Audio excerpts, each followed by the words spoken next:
Jonah makes this pretty rough to hold for G2. Yeah, these are the G2 Sheriffs, not the G2 Stingers. It's a very different story, except not in the case of Trent.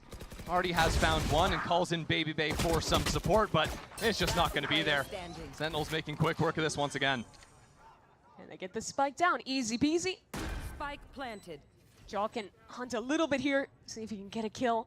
If I was in a team, I'd be fine to let the initiator pick. Yeah, basically. As you look ahead towards the next, it is all about if I had the choice, it's Fade. But if you have like a person who feels much comfier in Sova, it's not like it changes too much. Yeah, I'm wondering, can you run similar looks? Because obviously G2 Smile, have done a lot of Prime. like Thank full you, the 11 mid months. aggros. Can you fight more aggressively for the extremities of the map? Yeah, that's what I'm looking for. Well, Baby Bay, dude, all I'm saying is Sentinels right now, just avoiding It them. ends up playing really similar to if you think about like a Lotus A fight, right? Where as a defender, you have this option of if I hard commit into this early fight, you're pretty much always losing to the Neon because they have stun, they have all this utility to overwhelm, and they can beat the timings on your util with the slide. Prime so what I'm looking I mean, yeah, I get it, early dude. fights into main, or these like later round People use it against CNET, avoid CNET. I've seen avoid Aspas. And less of the super early Now I've seen avoid Baby Bay. A little bit less predictable, less repetitive.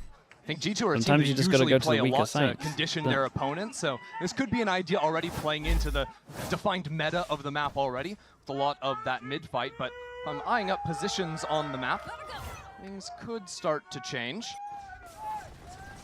There's still something in mid. Yeah, and oh, okay, Trent's going to be bringing an Odin to the party. Trent gets the Odin now, and that's 2 HP for Zek, and lucky to be alive on this. Yeah, down. They waited 10 seconds before going for the And flash the Recon dart actually combo. gets shot Vice all through the split, Sentinels and gearing we've up got for a a small split window into for them to these try G2 capitalize players, off of but this. 4 already have rotated over Missed with the the double smoke for Heaven. teleports. Paranoia now. The Sentinels wait to find their mark. Trent in a ridiculous position. Who's waiting for him? I don't think anyone. And now the site is getting mucky. It's getting yucky. That ultimate is down, and Trent is It's an tearing Odin them map. apart. Welcome. 3 kills Welcome already to into the Corrode. Classic. Jogamo will trade him out. It's a one-on-one now. Both Vipers alive with plenty of time to work with.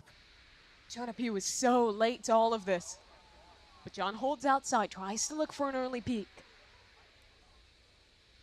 Jonah not giving it. He'll just wait for He the might plants actually be and able to use play his from there. smoke here. Turns into a game of timings. Jonah has started to spy a little bit deeper into the site. Okay, can't spam on that Has to be gun. worried about every single angle. Left, right, up, back. Jonah's had so much time. Sticks in a corner and sits there. 6 bullets. John waiting. Backed in. Here's a Oh, footstep. very Jonah P nice, man. takes him Very, very down. nice from Jonah P. That is nasty from Jonah. In the 1v1, walking into his opponent's pit. Sentinels should be pretty happy though. Still gets the kill The in the round end. that they lose. That round got way G2 hairier survive than it with should have one. because it was such a good start to that defense. I loved this anchor smoke you see to the left there that Valen threw down. That gives so much space for Trent to play around. So he can go left to the right side of the shed. can spam that He though, can not with a isolate Vandal. players coming through that smoke. He did so much in that position. So it came down to the clutch, and thankfully for G2, they had Jonah, the man to do it. And importantly, G2 end up winning that round as well without using either the Hunter's Fury or the Dimensional Drift. So they still have options to look for a combo between those two abilities. You're already seeing how much having the Odin helps solve this map. You have to put a hell of a lot of less resources into mid when you can just spam it on down. And Trent is the OG Odin abuser, isn't he? You think back to all those rounds he was playing Sova on Ascent back in the day with the guard. Attack side up from Zelsis is re-clear Oh, into mid. dude. Spotting these players out. I was gonna Trent say, man, if he was pace. actually hit to One spam to the top of misses. this, he might have a Isn't couple finding of a way to kills. connect. This could be struggle And city for G2. Baby Bay Sentinels just got popped for bring a the heat over smoke, towards the A right? side. Jaw has to go big in this spot. Stuck into the corner, groups towards main with his teammate. A good reposition. There's still going to be players there. Jogamo in trouble, has to teleport away. It's a 1v1. Valen, the walls are closing in around him, and he is down. G2 pushed away from this site, but still with the position back towards elbow. Sentinels have to be prepared, though. They know Jaw was on this side of the map. That combo takes him down. 3 already for Zekin. Could we get another? It'll be Trent. Back into things. Flank coming through. The off is holding it. There's just no chance. Trent did so much in the Yeah, last. it's an easy one. You can't swing into an op with an Odin. Yeah, he has no way out here. Round is over. Sentinels. Yeah, they win one, they lose the somehow next. come out on top 1-9 of that loss one. bonus. The Sova ult just a little off from Trent. Eco on this I'm not sure one. exactly what happened with Baby Bay top mid. I think he just got Baby straight Bay's up got spammed popped through that through smoke. the smoke, I'm pretty sure. And then losing a player. Sentinels show a really nice split didn't into get the to see it. site, and a round that looked super winnable has all gone so wrong. Yeah, and you can see there too, Valorant's having a lot of troubles because ideally you want to be up into A main. That's kind of how you can play around the mid push coming in. But he just couldn't get there quickly enough, and because Zekin's on this Neon, he can capitalize off a slight positioning, problem that Valen found himself in. That's going to bring G2 into another timeout. Second in the half already. At round 9. Yeah, that is brutal for G2. But to be fair, this is a brand new map, so you have to problem solve a lot on the fly. Yeah, it has to really come down to adaptations. When you're playing this one, you can probably expect that it's going to be some kind of double controller look, but maybe even seeing the Neon could throw you off to some extent. I think Zekin has done such a good job I of think he breaking did the say that. standard timings of I would love to have seen the anchors replay. I on wonder what these actually split happened. pushes that it's just so difficult to deal with. The mid fights haven't been going G2's way. The delays haven't caught them when they've 4 been eco supposed to. out for G2. They don't have money this round again. It's a tough spot to be in as well, for as much as, we were joking on early on, this is Baby's first time stepping on the stage in a long, long time. Hasn't really found his footing yet into this game. He's going to need to if G2 are going to make a go at making things even in this half. They're still just trying to find a solution to mid. Setting up a trap play there this round. Off of that, Neon being heard should be a paranoia. 4 players swinging. Feels like Sentinels mid-fights have been a lot more tempered than they started the game off with. That's sort of been Kaplan's adjustment coming out of the timeouts. Because now they've got things like the operator online. Really annoying thing, just be able to post into bot mid. And the conditioning is so good. G2 on the Rico round, literally putting all 5 players in mid to be ready for that same Neon dive we've seen round after round. So this will only be our second time watching Sentinels go for a full main hit. Last time it was on B. This will be their attempt at the push an aim. behind's actually pretty good on this one. Swiftly onto that flank. Could be a problem if No that way. doesn't get cleared. They thought they had him because of the seed in the box, but that is just unfortunate. I mean, the frenzy's just rough there. The full auto does him wrong there.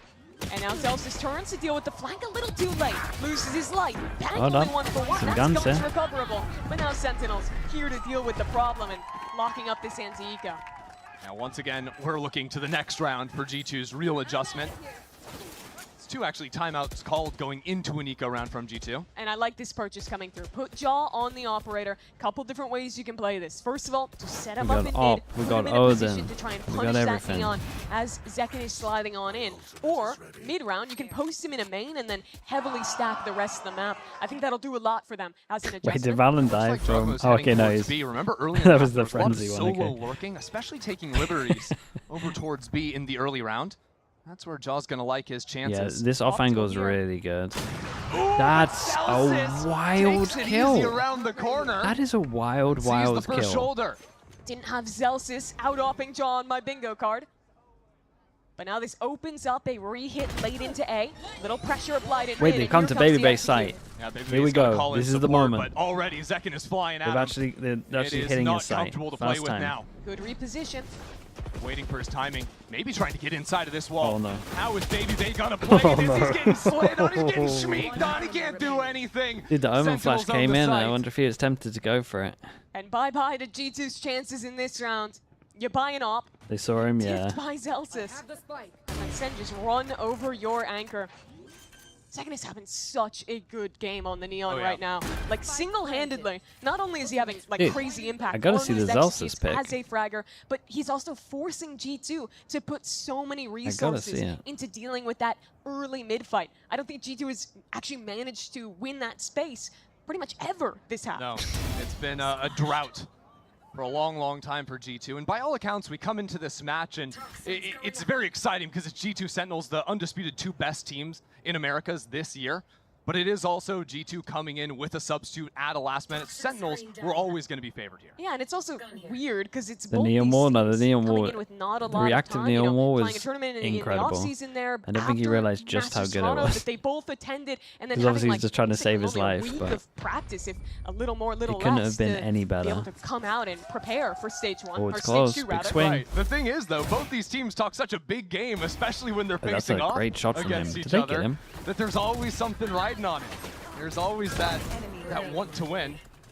I think especially Sentinels, you never live it down if you lose a series like this. So very good to see them coming in And to not mince words, I think what you're saying is you cannot lose to G2 with Baby Bay. Oh, bro, he died at the end. No gun as well. After 2 days. He's a caster. He's 30. He hasn't played in 2 years. Yeah, but that's the thing. He's actually been grinding the whole time. True. And I saw some big numbers, is all I'm going to say. G2 back onto Sheriffs this time around. Wall to play with.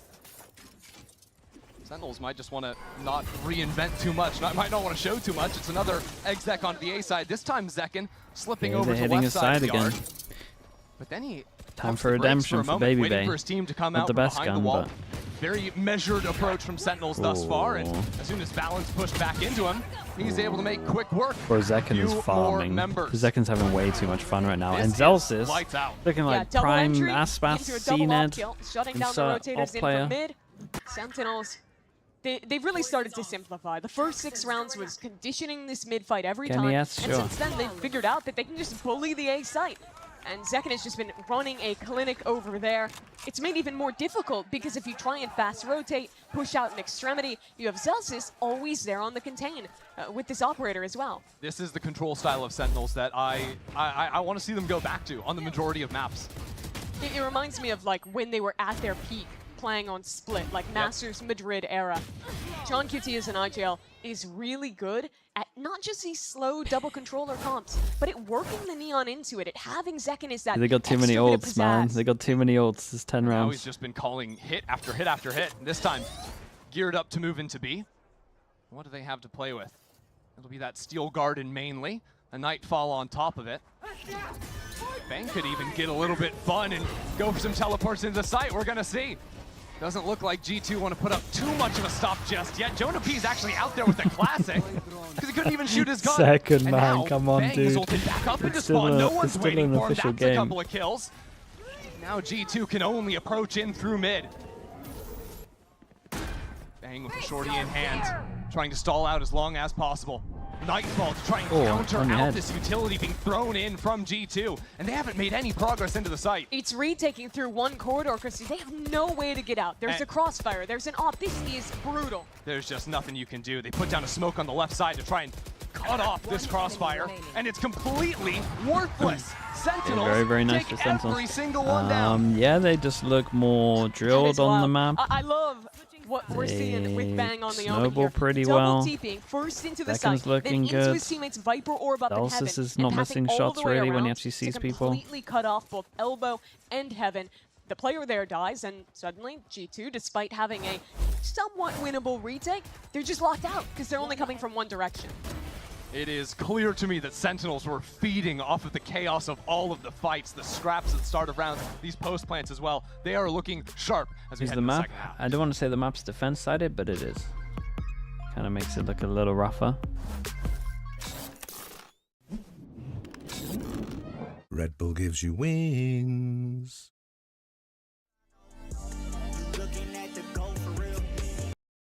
Dude, it might get a 2-0, 2-0. Might be one of the quickest Americas days. If you're a G2 fan, how are you coping right now? I mean, they're going champs no matter what, even if they lose every single game. None of this actually kind of really matters for them other than seeding. Easy cope? Yeah, it's pretty much a cope that no other team has right now.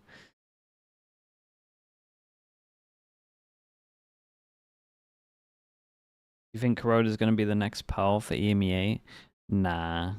I think you have more. I think you have I'm not saying many more teams that are thinkers in EMEA, but you got more than when PAL first came out. So it's not all down to Fnatic playing it and everyone stealing Fnatic stuff. I would say there's at least 2 extra teams who should be able to do cool stuff on new maps. Well, this halftime break might be the last time 3. G2 get a moment to chat with Coach. Actually, maybe even 4 now with BBL. Before going into this one, because Mimi, Sentinels lead by 8 at the half. VVC, thanks so much for the prime. Both of their for the 6 months. Thank you. In the first one, it was a brutal start. All about Zekin controlling the pace Why on do the they get to Neon. master if they lose every game? They just got too many champ I don't think points. that's going to change, because it's a really similar idea on defense, where at the start of rounds, you want to be using your Neon to either hyper aggro into A main or into mid and deny your opponent's space. We'll see what G2's approach is. Sentinels, it was all about that mid fight. Just waiting for Cake Off to pull out the harbor. Already to attack into I'm actually a little worried about on it. the B site. Viper Wall here to support him. And already showing his hand a little bit. Haunt comes out, but will be dealt with. Now the rotate comes from John QT. Sentinels with full mid control can move over here quickly. And Sentinels aren't leaving the site either. They continue to flood in. And bunker behind this attack wall that G2 themselves put down. It's getting a little bit awkward on site as all 5 players are here. John QT goes unnoticed and unpunished for a moment. Finally, G2 with an advantage. Baby Bay draws 2 kills. And they get the plant down. I've never heard the Riot Games Arena that excited for 2 kills. But they're fans. The first 3 rows love Baby Bay. They want to be as close to him as possible. And the back of the crowd is all Sentinels. A little weaker from you guys, son. That's a rarity. They don't really have to talk. I got it. Might actually come down to Baby Bay. We'll see. Yeah, very nice. Almost cut on the nice reload. pistol, man. Baby Bay's here. G2 get their pistol. Okay. There he goes. He got his 2. There are the vibes Josh RT was talking about when they picked this man up. There is a big difference between how these teams are going to play their attack side, because with the Yoru, you don't have that Neon to speed up, to go for these early gambits into Let's mid. go, boys! Come on now! Woo! No pie, baby! No pie! Instead, they really have to slow things down, play a full control comp, and instead go for a lot more re-clear ideas. Here for Sen, it's a big fight ready in mid. Large challenge. Dude, he's got a chance to farm some ecos here as well. Where is he? Get in there. Favored if that first shot doesn't connect. Oh dear. Oh boy. Oh dear. Oh dear. Hold up, let's actually win the eco round fast. G2 want to excel into A, but because Sen have mid control, their rotates are faster. The Viper Wall that G2 have put down, though, does give them the option to walk out it. Slices Yard up in half. Gives them the ability to walk back into elbow. That forces Sentinels to play out in front of it, but I like this tempo change from G2. They'll slow things down, go for a re-clear, maybe back into mid, or just group towards B. The concern Yeah, is where that Sentinels outlaw go is for a posted little up now, gamble. right? Few players on light armor, dink down. See Celsius, he was all the way back in spawn, throws Thorns to A John, and suddenly an orb, a molly, Thorns, and this solo anchor is tough to get through. It's been stalled for a long time, but Sentinels still aren't rotating away from A.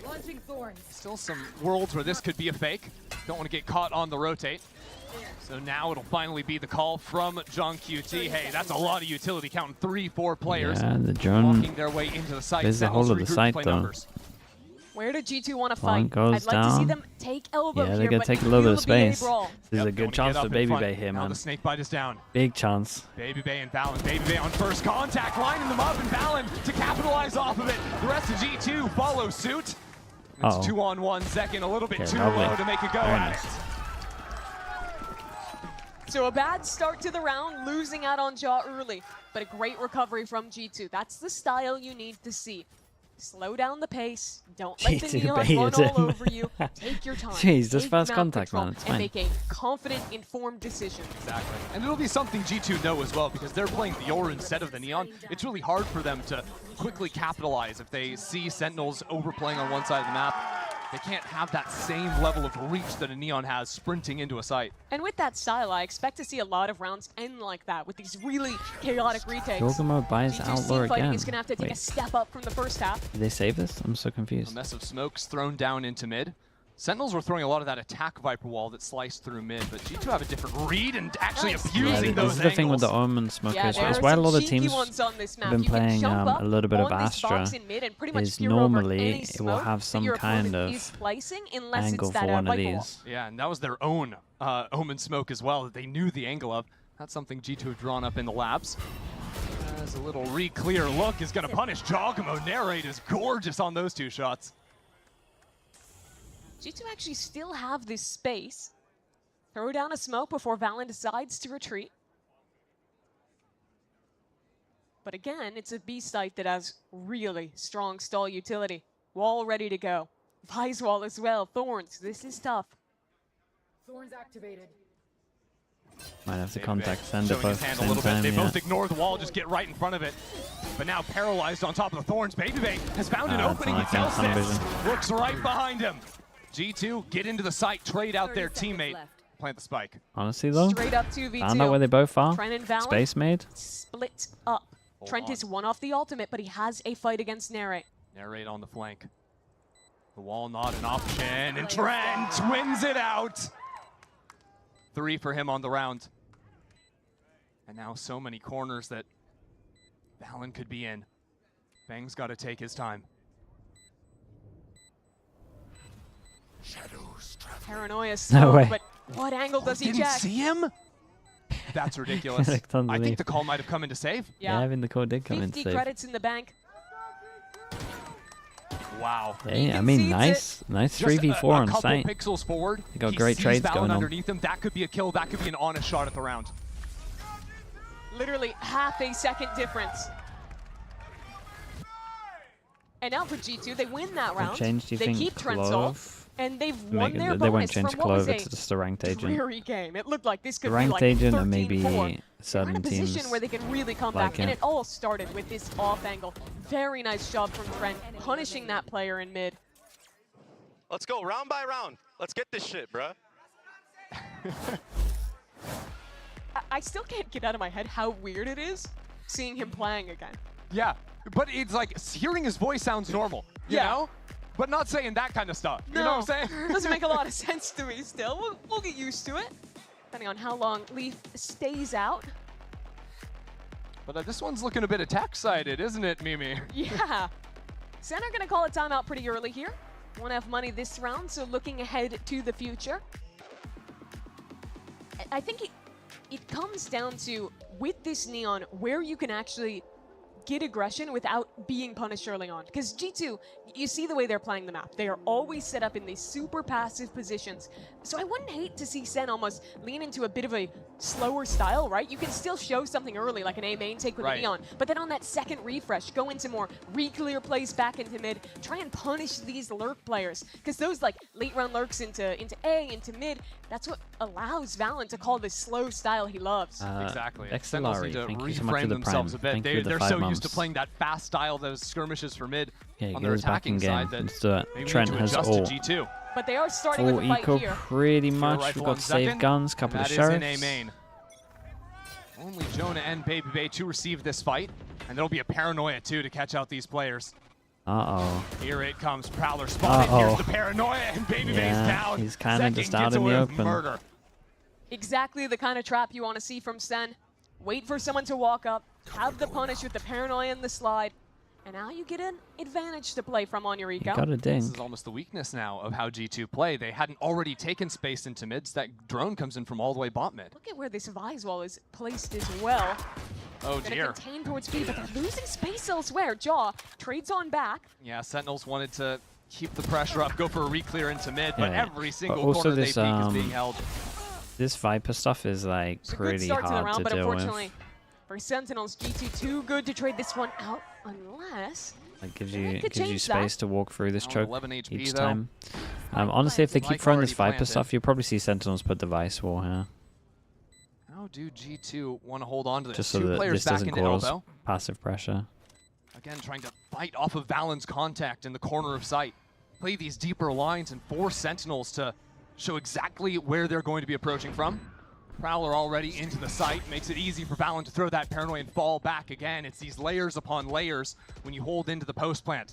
It's a nice little Delay. after plant setup.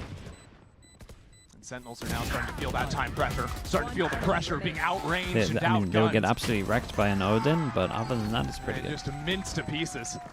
'Cause this would just get nice spammed. post plant there for G2. Second round this half where they lose someone early to a set play and manage to recover. But Sentinels now, this is the round where we're really going to see what they were discussing, what they were looking to change out of that timeout. Looking at ultimates here, Trent's got the Hunter's Unless Fury. we change up the wall. Sentinels not far from a Nightfall, just one off. True from a Steel Garden as well, but maybe a little harder to play for those orbs proactively than we saw out of them on the attack they might side. still struggle here. G2 don't think that Sen will stack a play into A main 2 rounds in a row. They look to go there, and they're absolutely right. This is a light site. Where is TP? All the way back spawn to create this a bit of pressure over towards here. Drone pushes through. They know that Narrate's far back, so they can just send it. Narrate's all hits 3. Nightfall's going to tag up 3. This completely stunts the play from G2. They're boxed into a corner. They don't really know where to go. Zekin fighting his way out as well. And they're all split up. Jogamo into the thick of things. Gets the 2. G2 with a chance once again. The round slows down for now. Plant still not committed. A 3v3, but ults for G2. Jaw can get info off this. Time to scout. There's a double hold back towards spawn.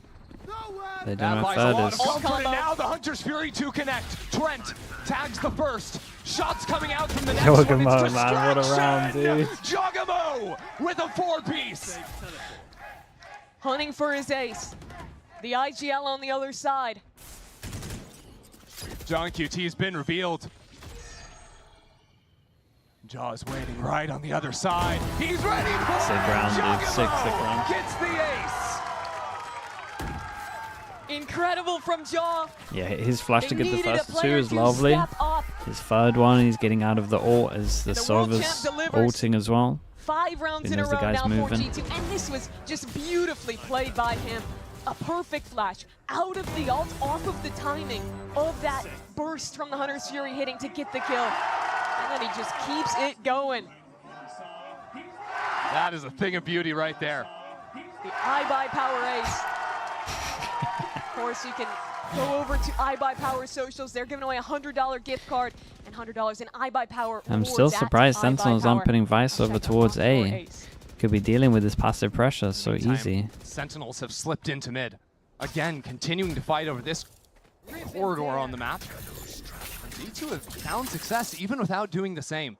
A very different read heading in, but it's this measured play style that you come to expect from Valen. And every round, you saw Sentinels throwing a Viper Wall, something like that, to cut off into mid and help the fight there on their attack side. Instead, G2 has been throwing sight walls, either on A or on B, that are prioritizing getting their defender side. I mean, everyone's playing pretty instead. wrong, but this round, it's fine. the lurk in question I do think the Sentinels had a pretty good attack, so and that helped. I do think the Sentinels are now playing defense pretty well. And this forces G2 now speed up into the B site. John QT tucked away into the corners. Teammates continue to flood on in. Sentinels looking good already, and Zekin goes down. This might not be over just yet. G2 continuing the fight on in. And abandon Valen to get the spike on the ground. Baby Bay and Trent trying to win it out, but an ult in their face. Trent will keep his gun, and so will Baby Bay. G2 have had to fall fully off site, only now looking to get back in. Trent, yeah, you can spam that from here. Almost is there, but now Baby Bay in a 1-on-3. Imagine it, low HP on the other. And Sentinels get their first defense round. Finally breaking the streak there for Sen. And it comes off of Narrate's confidence. Like you mentioned, playing up ahead of that wall, punishing onto the lurk, and they know what G2's reaction is going to be. Because with the Neon, they're taking mid. Because Narrate is posturing forward on A, it has to be a 4-1 heavy into this B site. Yeah, spam over towards B main is pretty important. Players are there very quickly to flood retake the site and win that one out. The adjustment from G2, well, we probably need to be doing something about mid. We can't be giving those rotations over so easily. Yeah, you probably see G2 take a bit more of middle here. Side operator, that's in the hands of Jojimo. G2 have been throwing this smoke consistently, right on the corner there to block off a lot. Valen, unlucky a bit, can't connect. Paranoia. Refight, here goes Zekin. Flash stun. Oi, that's nice, dude. Two immediately a great punish over towards middle. Too clean from Zekin. G2 pop an ult. What is happening? We're ulting away, but refighting in. What in the world is that? That is a weird one. Works out for Sen, though. They trade favorably. And now it's just Jaw off in hand. Yeah, the up purchase looking a little bit silly now in the 1-on-4.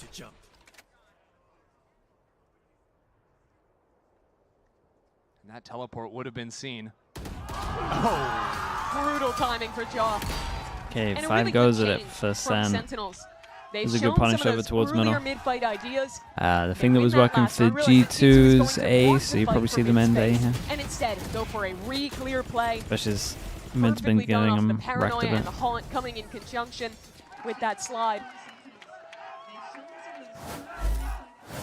And now another look of what they can do with this Neon. It's the AWP this time in the hands of Zekken. They'll show a much more passive round now. The aftermath of losing that round, it means Zekken can pick up the big gun. G2 gonna have to be precise as they scale forward to deal with that. 2 Guardians, no ults. From what started as a fantastic attack side, okay, it's a bit of a big win for G2. Actually take a good amount of mid. Exchanged into mid, warning shots and the like.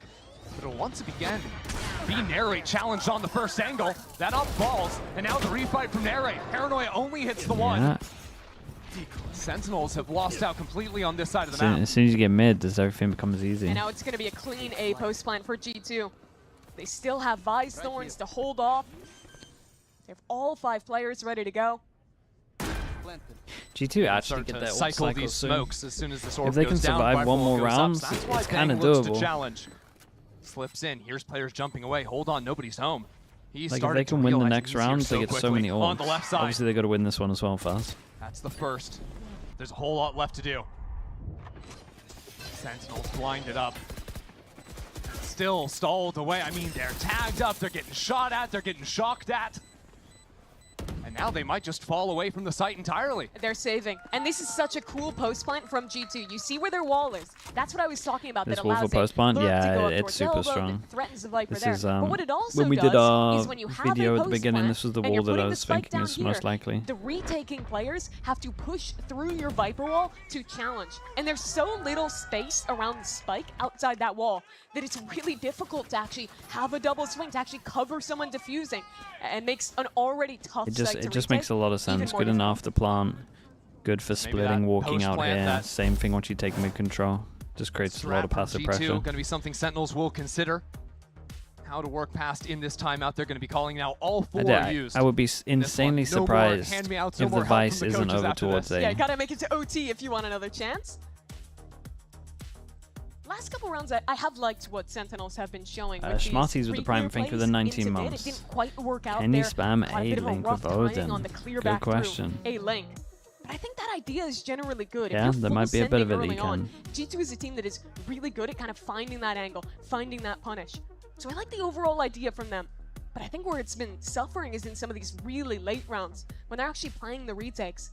I'd like to see them Olives, being so a much little for the bit prime. more proactive in trying to, if they have that mid control, either like push through for flanks or try and get that second angle. Because in most of these rounds, they've been having to retake almost exclusively from mid or from CT. And G2's comp with the double controllers, with the Vise, has so much util to shut down those chokes. You can, up on 12. Sentinels have some room. There's also a couple that you can do with rifle. Test some other options. But what I'm looking at is the ultimates right now. G2, nothing to work with here. But if they win this round, G2 are going to be able to cycle ultimates probably until the end of regulation. And money's kind of bad makes sense, for Sentinels. They don't even shame get to that keep stacking the they needed a timeout to be able to have to put the Vice wall here. G2 should know the Vice is going here. After the next couple of rounds. We'll see right now. G2 set up 3 towards B, 2 towards A. Again, the same look from Sentinels, playing up, guarding the space around the attack smoke that's been placed right down the middle. They've realized that G2 are not fast fighting for mid, so they're able to just walk a player in without having to commit much utility. It's so much space for free, but this looks way better G2 for realized the same, Sentinels. because no one's ever up in A main, so Trent is always going to be there, ready to challenge. The round will be decided on the mid reclear. Now, once this wall goes down. And they even mid reclear, just wall into smoke into wall. Sentinels have no reason to give it up. They can just keep cycling that smoke over and over. They're fighting deeper. Oh, we're trying to jump over this smoke Yeah, as and well this and wall's see just someone gonna up go window, huh?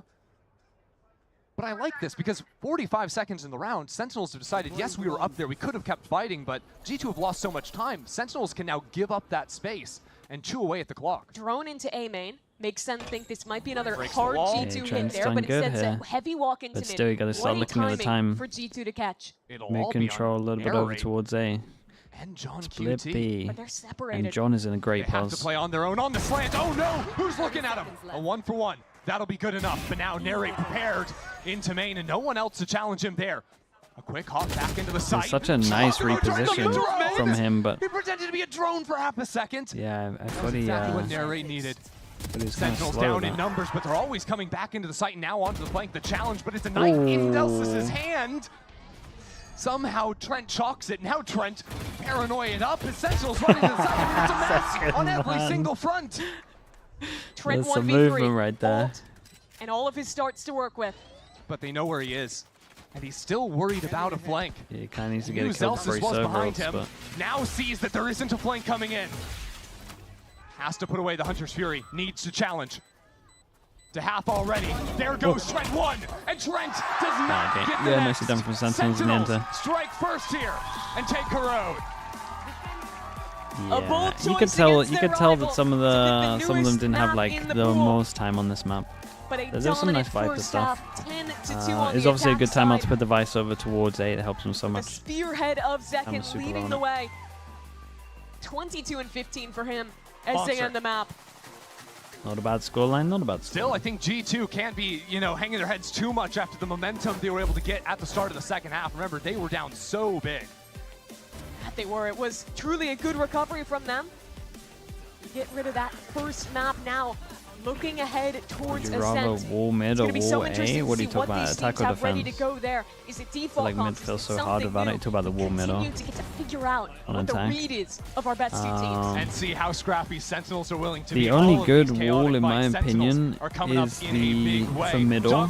Got the ace, is the one that with the win. We're gonna see who takes Wolves this series. do. Who takes we have to take two. A main, and you don't do it. You do it like after barrier. That one's really good for middle.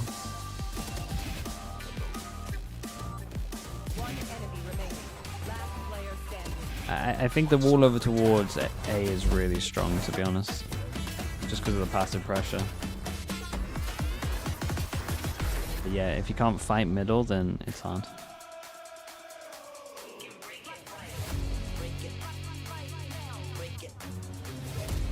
Not the one before the barrier. Nah, it gives you too much space. You can't be 100% sure that your recon or fade eye is cleared. The Wolves one's way better. Also, the Wolves one creates so much more passive pressure.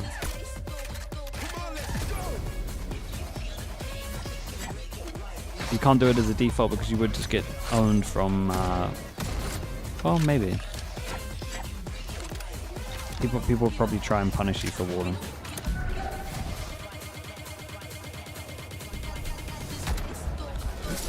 Okay, we'll be back in a little bit.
get down. Now it's a big bank with allowance. Now it's a Ben Frank on a salad. Now I'm the big man on campus. Betting on me and they liking their chances. Zekin inserted, waiting for the smoke to dissipate, and Zekin 1v1. Oh, suspended! And an ace is his! Jonah P. Try and refight towards instant Jonah P with a trade. The discipline is reigning supreme here from G2. They make sure to leave no gaps for Sentinels.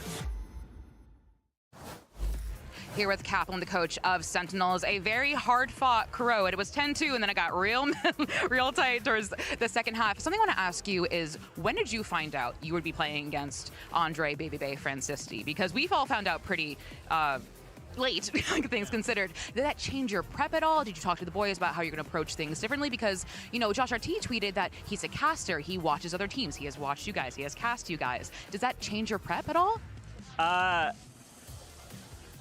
It definitely helped to know they were distracted in their week leading up to this game by focusing on trying to figure out who they're playing with, catching them up to everything they already have.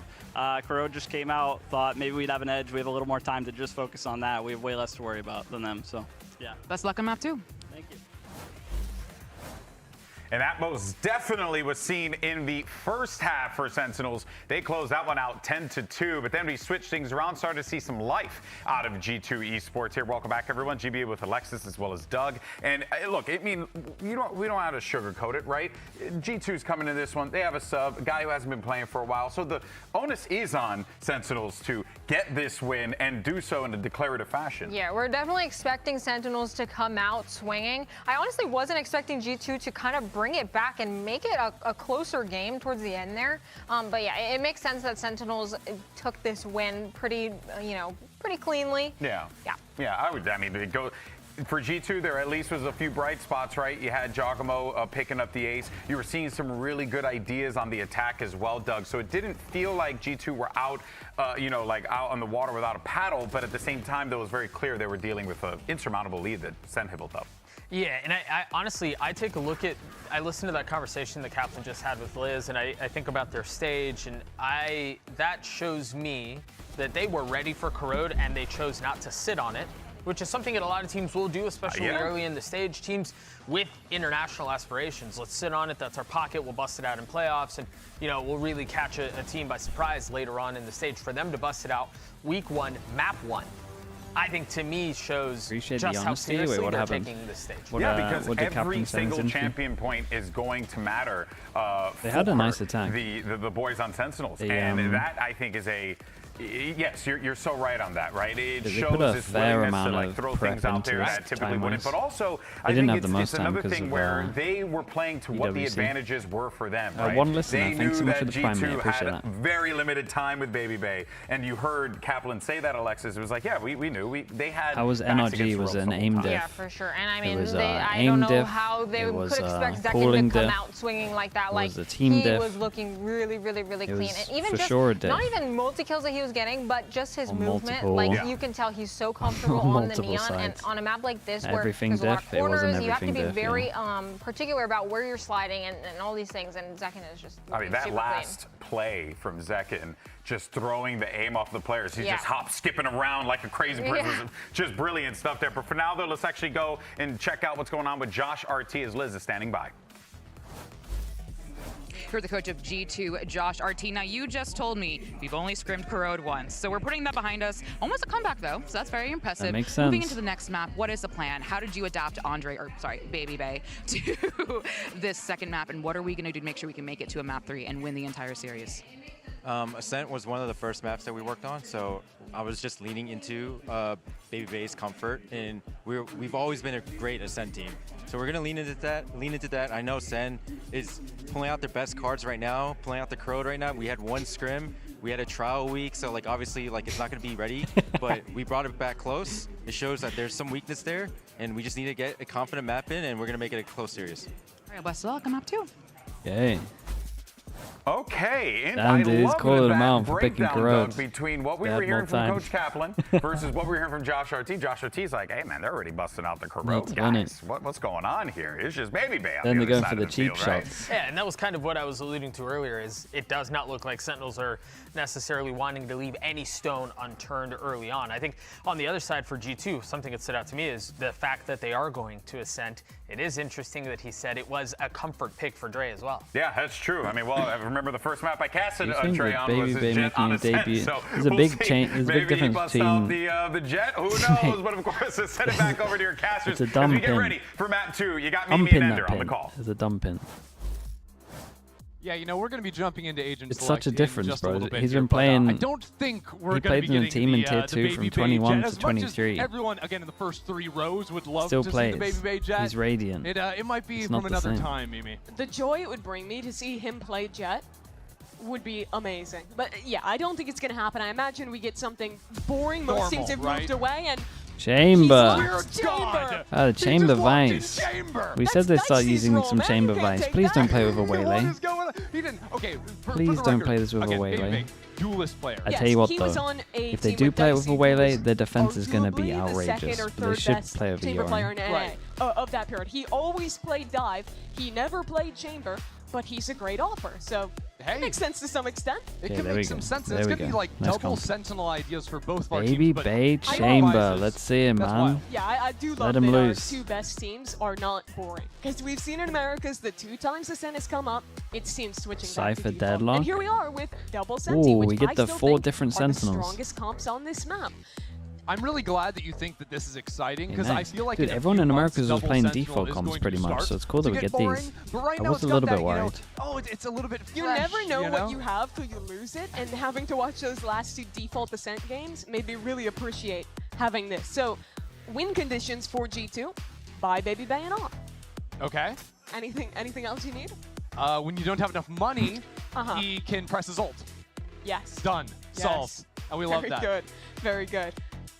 But honestly, like, Yeah, I like this though. I wasn't even going to They focus got on Baby Bay. Bay. They put him on the agent that has to hit shots. Normal agent. Sure. You know, he slid I'm a under the fan of radar a it. little bit, but as soon as you walk in the chamber, like, you do immediately put a spotlight on yourself. Absolutely. The pressure is on when you're picking a role like that, especially on this attack side where Jojimo is going to be playing the Yoru, where he's going to be TPing in and taking 50-50s a lot. The job of actually trading out on the execs and getting the brunt of the kills for the team kind of goes to Trent and to Baby Bay now in this comp. Of course, you can also kind of show lurk looks with the chamber as well, but it's still more pressure for him. Definitely is. Good news is Trent was looking good in that first game, has been looking very, very strong throughout. And we are going to update you while we're taking a little extra second to get in the game. You can see them loading up right now. I love that Baby Bay is just VCT A player 1. He's level 1 with a default banner while everyone else has some like beautiful coordinated thing going on. In Baby Bay's defense, everyone else is And also the G2's correct level 1. overall. I mean, their Viper stuff made You're sense. ruining my narrative. You're ruining my narrative. Like some of the util made actually never sense, played but they Valorant just before. No, you could just he tell absolutely has. they had no prac really. And, yeah, it does look like we have been successful getting into game. I hope we're all ready for map number 2, because it is time. Sen starting on defense. They're playing double Sentinel as well, but they're showing it with the Deadlock. Saw a lot of success on Deadlock for quite a few different teams back in Masters Toronto. They've always been really good at this map. Trap plays off of the sensors. Ned on the retake. Just have so much utility that G2 is going to have to deal with. Do you think Leaf comes back, mate? I have no idea, man. I don't even know what the health issue is. G2, they got smacked around at the start of Hopefully it's Corrode, a but swift recovery, whatever it is. more familiar territory. Okay, Sentinels on defense, Ascent. G2 on attack. Classic map for the team for these players. Baby Bay buying 4 Headhunter bullets, half armor. Yeah, a lot of players, actually 4 on G2 with the half armor. Flash already going over towards middle. It's a nice line from G2. It means they can put their TP over towards here. They can flash middle. They can take the TP. Or they can fake the TP and know for sure that it's pressure or a question mark. We got lineup for the clone over towards site. First stun prime, just by Yeah, hold up, Baby man. Bay's out in front. G2 are looking. This is the map they've been bracking. G2 into tree, but Baby Bay and the rest of the G2 are on a warpath. Bang tucks himself back into sight, but he goes down. G2 box themselves into the site. And now it's double Senti in the post plant. Thorn's gonna come up. John QT trying to get ahead of it. Ooh, he slipped out. You wouldn't expect him to be here already. But the drop is made. Nice shot. It's Valen with 3. And now with players in main, no space onto the site. Just getting toyed with. It can't feel good.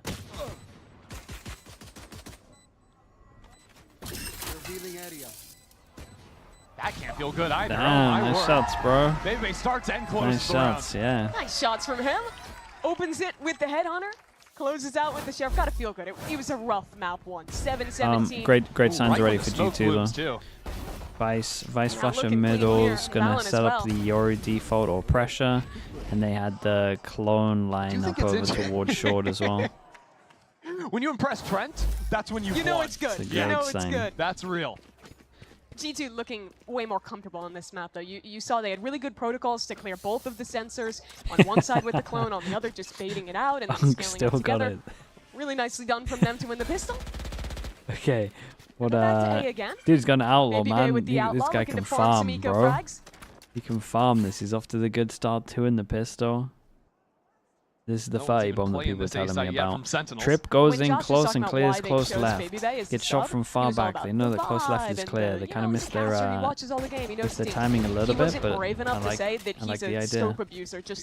Oh, okay. It's two sides of the same coin. Yeah, we never got to see him play with the Outlaw when he was a pro. It's interesting, though, because Leaf is surprisingly maybe a very vocal player, I think, on G2. A lot of the times, you know, Valen's going to be calling the shots, but Leaf's a very proactive guy when it comes to spotting out what's going wrong for the team and speaking his mind. And you heard that from them last stage when Valen was talking about some of his struggles as an IGL, having kind of slower moments there. It was Leaf, the guy who was stepping up, helping out, adding on leadership, adding on ideas. Flash into 3 now, comboed with the dart.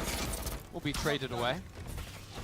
This is another one of those slow rounds that you'd expect from Valen, even on the anti-eco. Oh dear. Narrate catching the 1 and peeking in for a little bit more. G2 will be down in numbers for the post. It's a 3v4 yeah, it might actually come down to Baby Bay hitting some shots. Might have to happen. This round. Guns picked up. It's a bit awkward too. G2 big play from Valen. Does have to get one doing this. Valen creeping around up in heaven. That's 1. Has to fall away. That paranoia will be the exit path he needs. Cover going out. The rest of the team now called into sight to play off this smoke. Baby Bay fully protected now. Yeah, you can TP back to main. The smoke on his shoulder. Now ready for players to drop by now. A quick scope on 1. And backs on away. Playing into the time game now, even as the shots get a little bit messier. Sentinels just don't have the clock to play with. Don't have the time at all. Well, some good damage here in the second round. They lose a couple guns. Really wanted that extra one, man. Okay, very nice though. Very nice. Are people happy to see Baby Bay getting his kills? I like it. Yeah. Inside one over towards short, they didn't overthink it. Just went, sorry, inside one over towards A main, didn't overthink it, and just went and hit for next guy is short. going to be one of the tried and true members of the team. A Trent, something like this. Could Baby Bay even bring something like that? Yeah, I think that you honestly do look to Baby Bay, right? Like he's someone who I think they've expressly said to him coming into the team that, hey, we want you to be vocal. We know you haven't played in a while, but we want you to like step up and kind of add ideas to the team. You know, talk when things are going wrong. And I feel like that's a role he can be really confident in fulfilling. You're going to need ideas on a round like this. Fight into mid.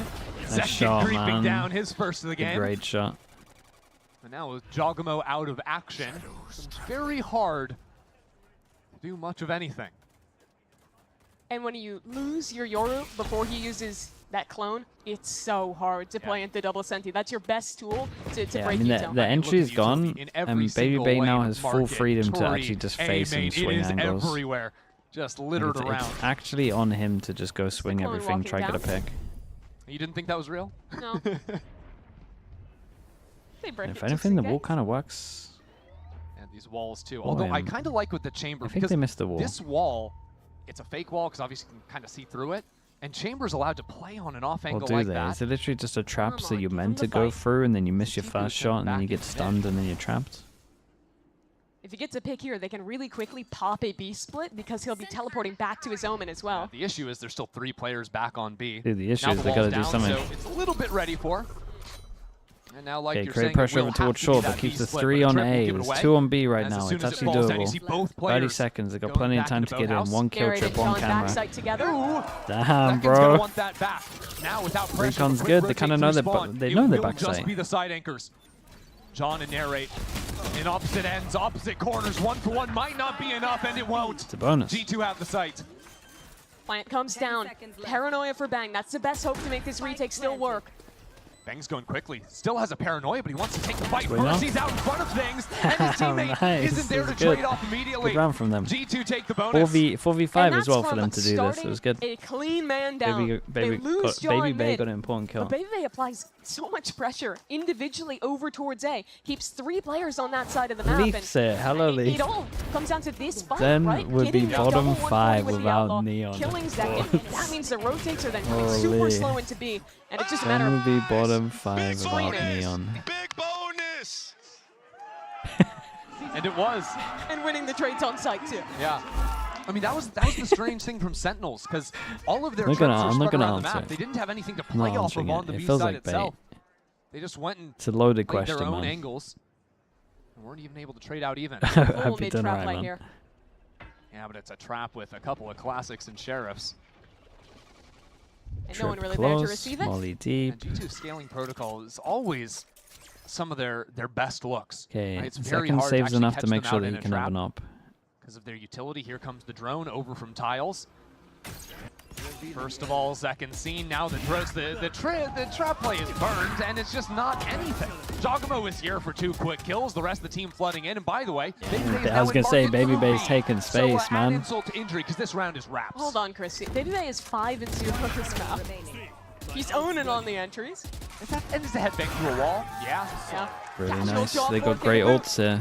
They got great ults. They could also just, with the Yoru Ali, use it so they can secure remain, so they could get the Vice ult as well if they wanted. Got so many options. It's pretty hard for Sentinels in this one. You can actually just see them do something pretty aggro on defense. I don't think they can sit back here. Really? Oh, now we're up 4-0. Double Sentinel comp? Maybe they can sit back. You were alluding to it a little earlier, but I do think this chamber is a really good pick into double Senti, because you can walk out onto these sites in a way no other agent but Yoru can. And if you get hit by a trip, you activate a sonic sensor, anything like that, you can super easily teleport away. It gives you more like fun options, I think, on attack out of a double Senti option. Of course, comes with less powerful defensive utility. It's a bit of a win for Sentinels, though. Break the recon. Those trap setups that Sentinels are going to run. But when you're having an attack side that's already this good, it makes up for that a little bit. It definitely pans out. Now, by the way, Jogamo has a judge. He has plenty of John's going to have to do a lot here. Dimensional drift as well. So if I'm a side anchor, I'm quaking in my boots right now. Second has to TP out of mid. Here it comes. So John QT, very likely in trouble here. Jogamo, shotgun in hand, first flash, a clone primed. There's an Omen ult faked out in backside as well, but John is ready for it. He's waiting and now buys himself some time with the cage. G2 trade out, shock darts back and forth, but still John is alive in backside. There's pressure in from Still goes through though.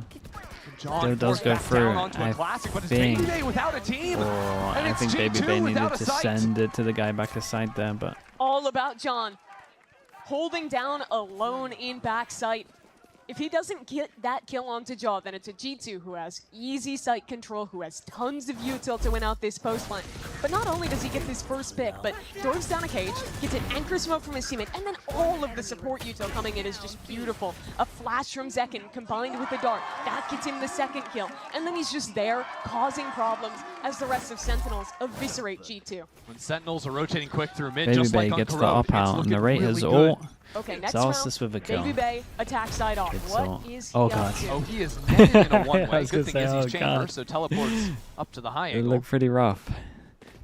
He's in a rough situation, but he can TP out. It's all good. And now they've known that those 8 players from G2 have been forced away. Mobas, right? With the Prime. Thank you for the 3 months. Thank you for saying that also, bro. I appreciate Zekin you. just TP'd out of mid, so this reclear coming at a really good time for G2. Remains to be seen how actively Sentinels want to look for a refight. Look at this off angle in the close corner from Zelsis. Previous rounds, Baby Bay has contacted into tree. This off angle is to punish him. He's probably going to get popped. Perfectly by Zekin. Can take the first shot. Teleport How away does he once peek that's the angle? primed. Big crouch peek? Here it Big comes, crouch nice out of Baby Bay. My guy. Hardly any time to react, but Hunter's Fury unable to reply with anything. Celsius creeping forward, Fine, though. Got completely the info, unexpected. got the That pick, and there's a work. big dual ball in middle. John's waiting for it. Not at all. John Wow. QT. Spike. Rather No way, to find a Trent. few. Now this spike. Trent, get out of there, mate. You got the spike. G2 scattered to the wind. Valen TP's through the wall and opens up this A site, but Celsius, a chance to take a timing, wins it!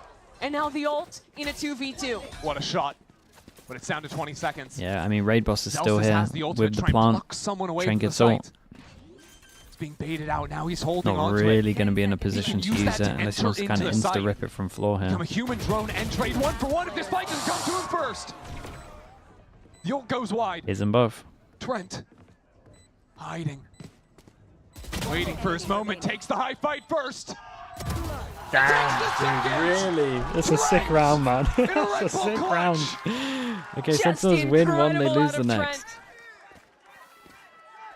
All kinds of He talk was about who's the best player insanely on patient G2. with that. Insanely But no matter patient. the roster, no matter the event, Waited for Trent one is to a jump beast. down These two fast so that he kills could on mid isolate one. Open up the round.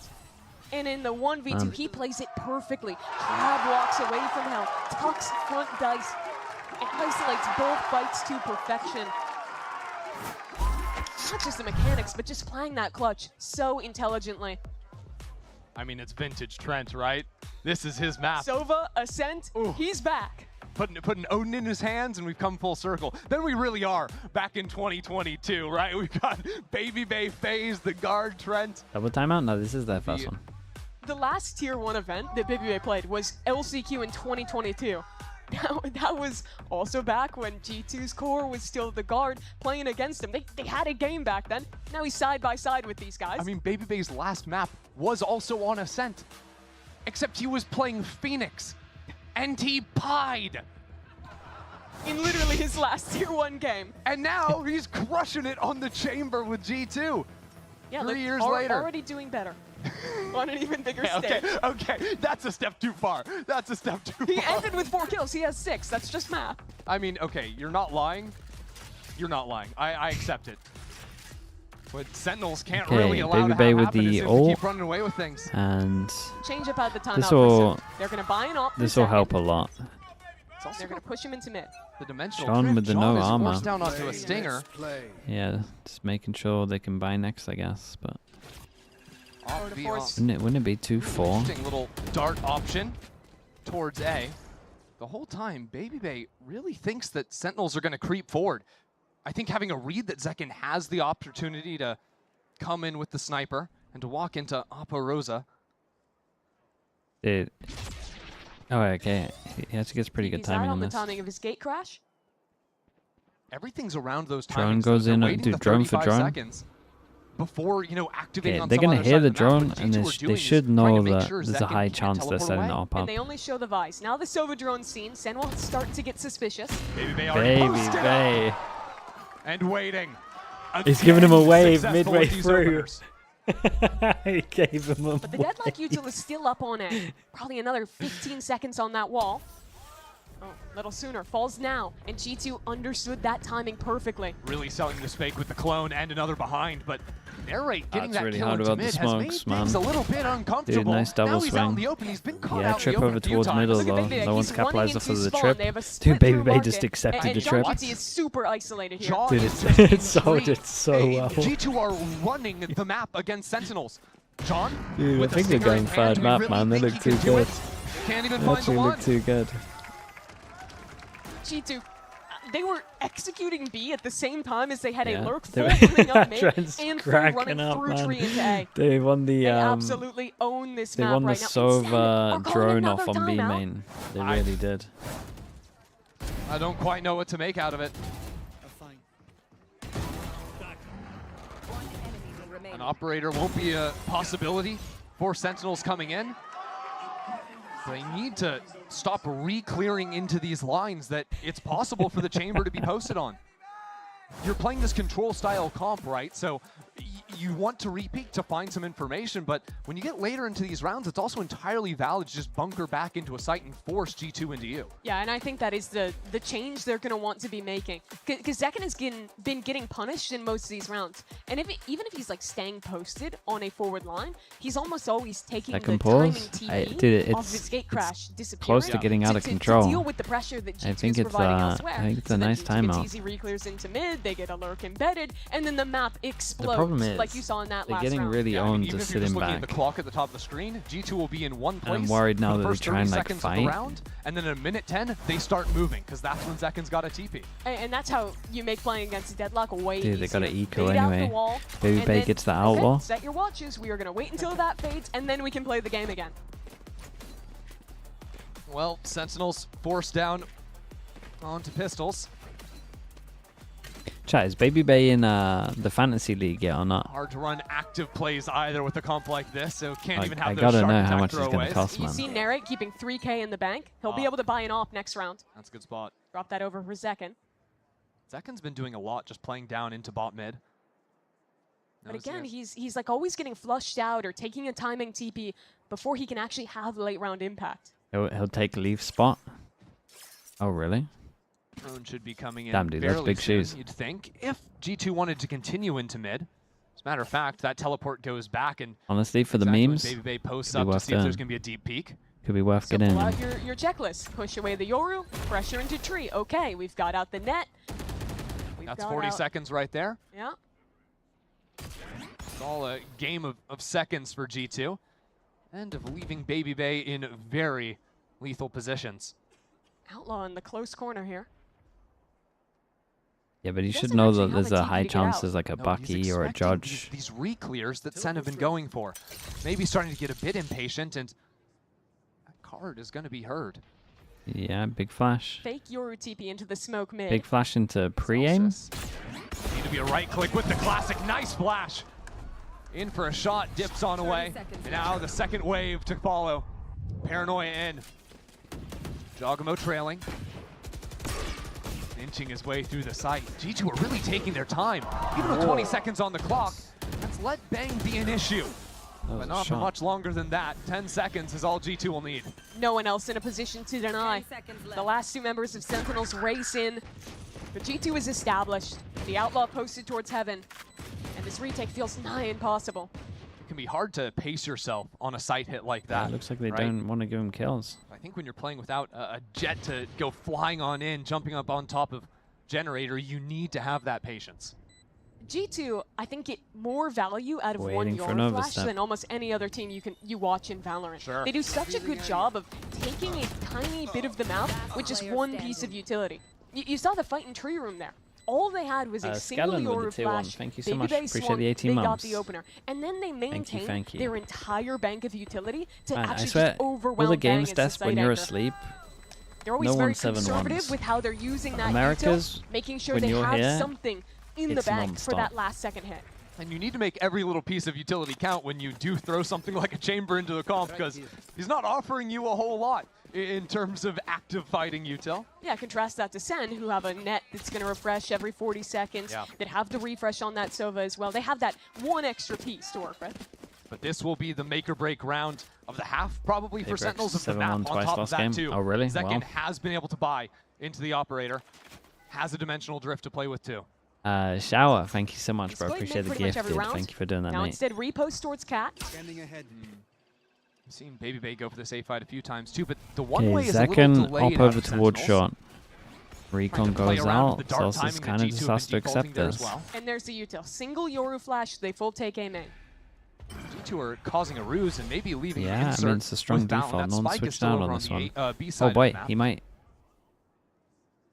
Baby Bay sees him jumping. Yeah, just give him an opportunity to go for a fight.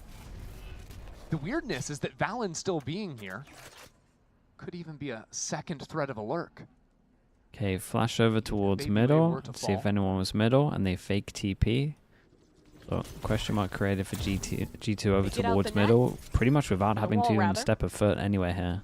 And with that being used in a minute, As we can they see, have plenty no of time trip to here, wait but and there is a re-hit camera A that's late kind if of they'd spotting like to. this.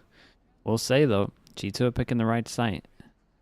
They've guessed correctly in terms of Well, Zekken being on the other side of the map with the op.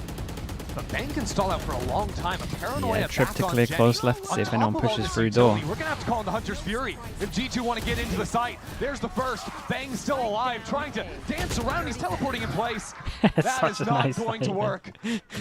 Lurk on the other side of the map with the as trip well. here is really cool. Pressure point into Sentinels. It's already going to be a save call. No way you can risk losing the operator.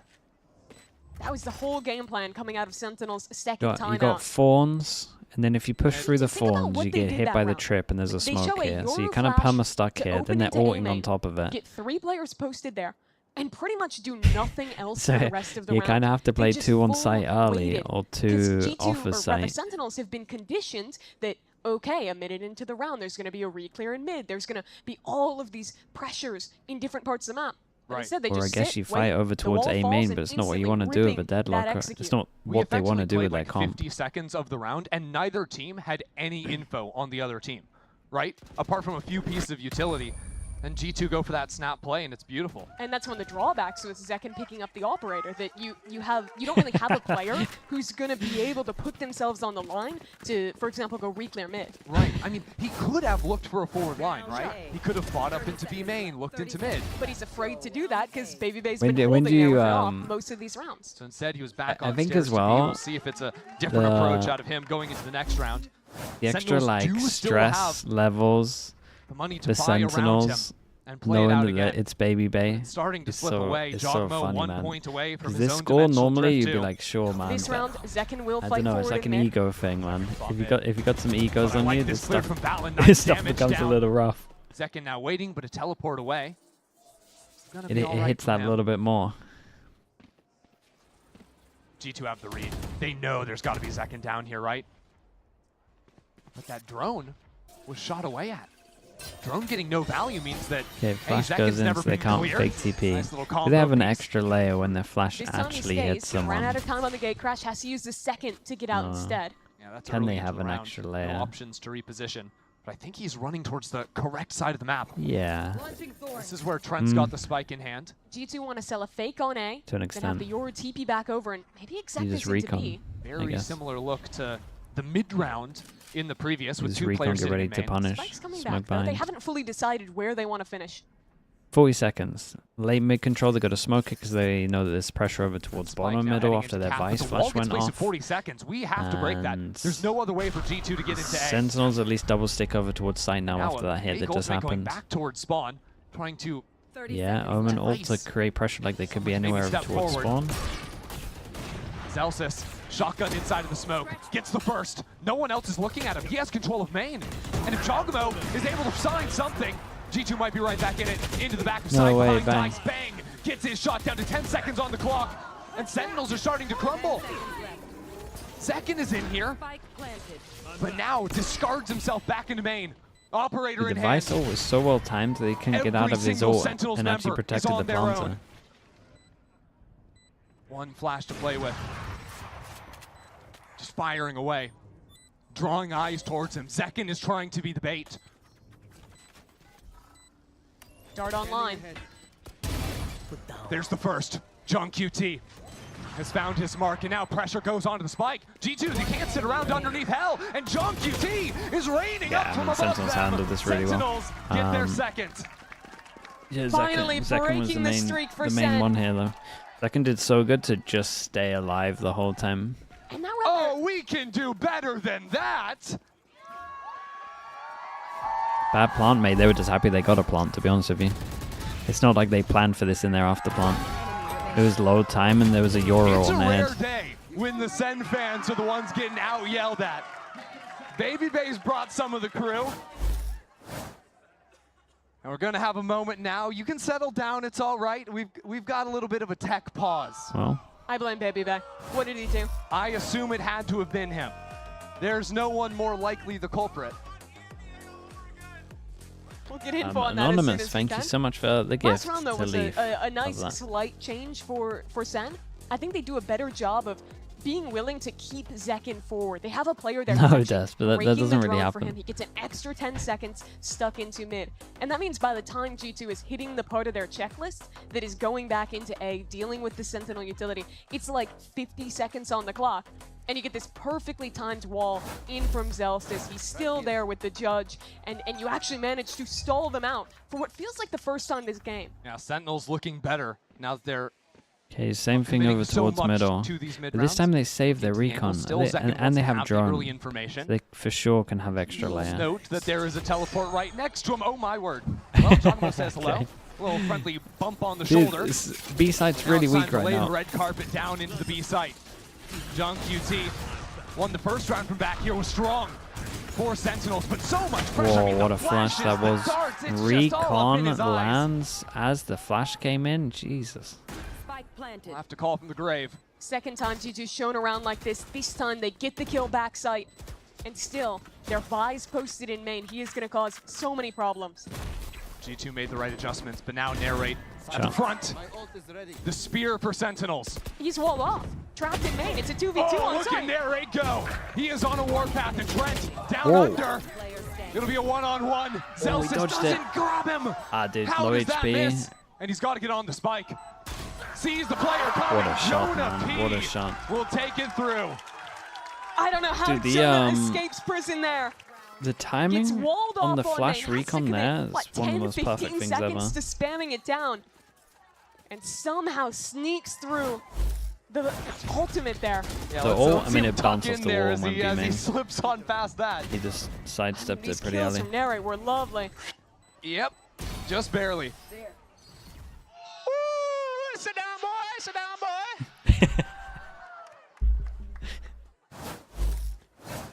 The pop-offs for G2 back in control. Going into the last round of the half. This time, no op for Zekken, but a walk into mid. Early TP up from Bang. Yeah, a little fake shark. With the rest of Sentinels sacking onto A. Here's John once again. Dude, look at And the A Hunter's Fury site. to It's try and loaded. Stop G2 from getting any space into the site. Nice tags. Okay, Get no the first smokes kill to again. Sentinels. Baby Bay's allowed to just swing everything. Now it's sort of a mad dash from a couple And of players Jogamo, on set and to everyone, hold to be on honest. the B site. Their entire mid is a giant question mark. They have no info of where G2 could have slipped into. But they have tons of utility on A. I mean, what, a wall, 2 trips? No more wall, but there's still a stun. Jonah's going to do well to apply a little pressure here. Keep 3 players towards B. Really trying to sell a B split, but no one is buying that. Good work, Zekken and Zelstis. Putting to sleep 2 members of G2. Trent has yet to be stopped.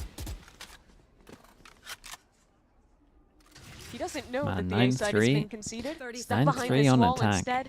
They're not going to have Against any a util double to get out. against a They're gonna double have to go sentinel when you eventually, have right? double sentinel. 20 seconds. Waiting on the smoke. Thorns to heaven. They only have to watch tree. That's exactly where Zelstis will be. Spotted out. Time is running out. G2 need to act on this. That stun shouldn't be an issue, but it will be if Jonah P falls down. That's the spike! Hold on, why was the spike going for the fight? There's nothing doing. Yeah, they gotta do Zelstis something. takes 3. This is a great half from G2 G2. cross it It was up a fun to little watch. there. Dude, The spike plants are this the A ones that hit is close really door. nice, man. And that net perfectly I like catches the him. chamber trip theory on top. Very it's really cool. polarizing story compared to game number 1. This time it's G2 with a monster lead at the half. Sentinels building back some momentum. So well done by them. In control of this game. Confidence for G2. But for the halftime, we got something special. Let's send it down to Golden Boy, Doug, and Liz at the stage. That's right, everyone. We're here out in the crowds. We got a packed house in the Riot Games Arena. Ain't that right, people? Look at these beautiful folks. So you know what we decided to do? What's one thing I love to do when I come out here? Throw free stuff at you people. So, but the problem is I need you guys to make some noise. So here we go, here we go, here we go. Make some noise. Loudest section's gonna get some free crap. Let's go. Keep going. Keep going. Come on. Avanza. G2 fans! And be nice to one another, please. If you grab it, don't just pull it. Wait, I'm gonna... Hold on. I do want to let you know that these stress balls are actually quite strong. I need you to be louder. Come on. Come on, make some noise. Let's go. I know you came from Scotland, so here you go. Free stuff. Free stuff. All right. All right. Anything else? Multizan with the prime thank you. Ladies OSHA violation, Liz. I have one more. Get as loud as you can. As loud as you're not nearly loud enough. Get as loud as you can. Come on. I see you. Going for you. Oh, and oh my goodness gracious. Jesus. Absolutely center. 9 years of softball, GB. Everyone keep on getting loud, but we have a chance to get back to Mimi and Christy. Thank you. All right, having some fun here in the Riot Games arena. Match has been a bit one-sided so far, but G2 still trying to force us onto a map 3 here, Mimi. Dude, I need Liz in the Phillies bullpen. He's got an arm. Yeah, 3 people got that joke. Baseball. Yes, all right. thank you. Dude, surely more than 3 people. That one was obvious. Which is the Valorant. Which is G2 up 9-3 at the half. They looked so good with that slow, controlled attack side macro. Now, quite frankly, we're looking at Baby Bay. On defense, on the chamber, he's fighting up mid with Jaw. Yeah, stepping down to that space early. Exactly how Zekken was playing it in the first half. Sentinels aren't really challenging that area just yet. It's only John QT on top mid. The rest of Sentinels might just want to pop out quickly into the A site. Yeah, setting up a short teleport. for middle. There's the shock. Breaks the thorns. Clear and mid. now with the wall being thrown from over A main. Lose sight, but they're so fast on this flank behind. G2 might want to turn this into a flank, though. You see Jojimo push all the way down. Trent Wow. somehow catches the fadeaway on Zekken. Yeah, and everyone else just needs to make sound now, distract. Sentinels down in numbers, have to get through 2 walls. Fight on the flank could be make or break. Yes, it will. Jogamo Zelsis. But Zelsis down low.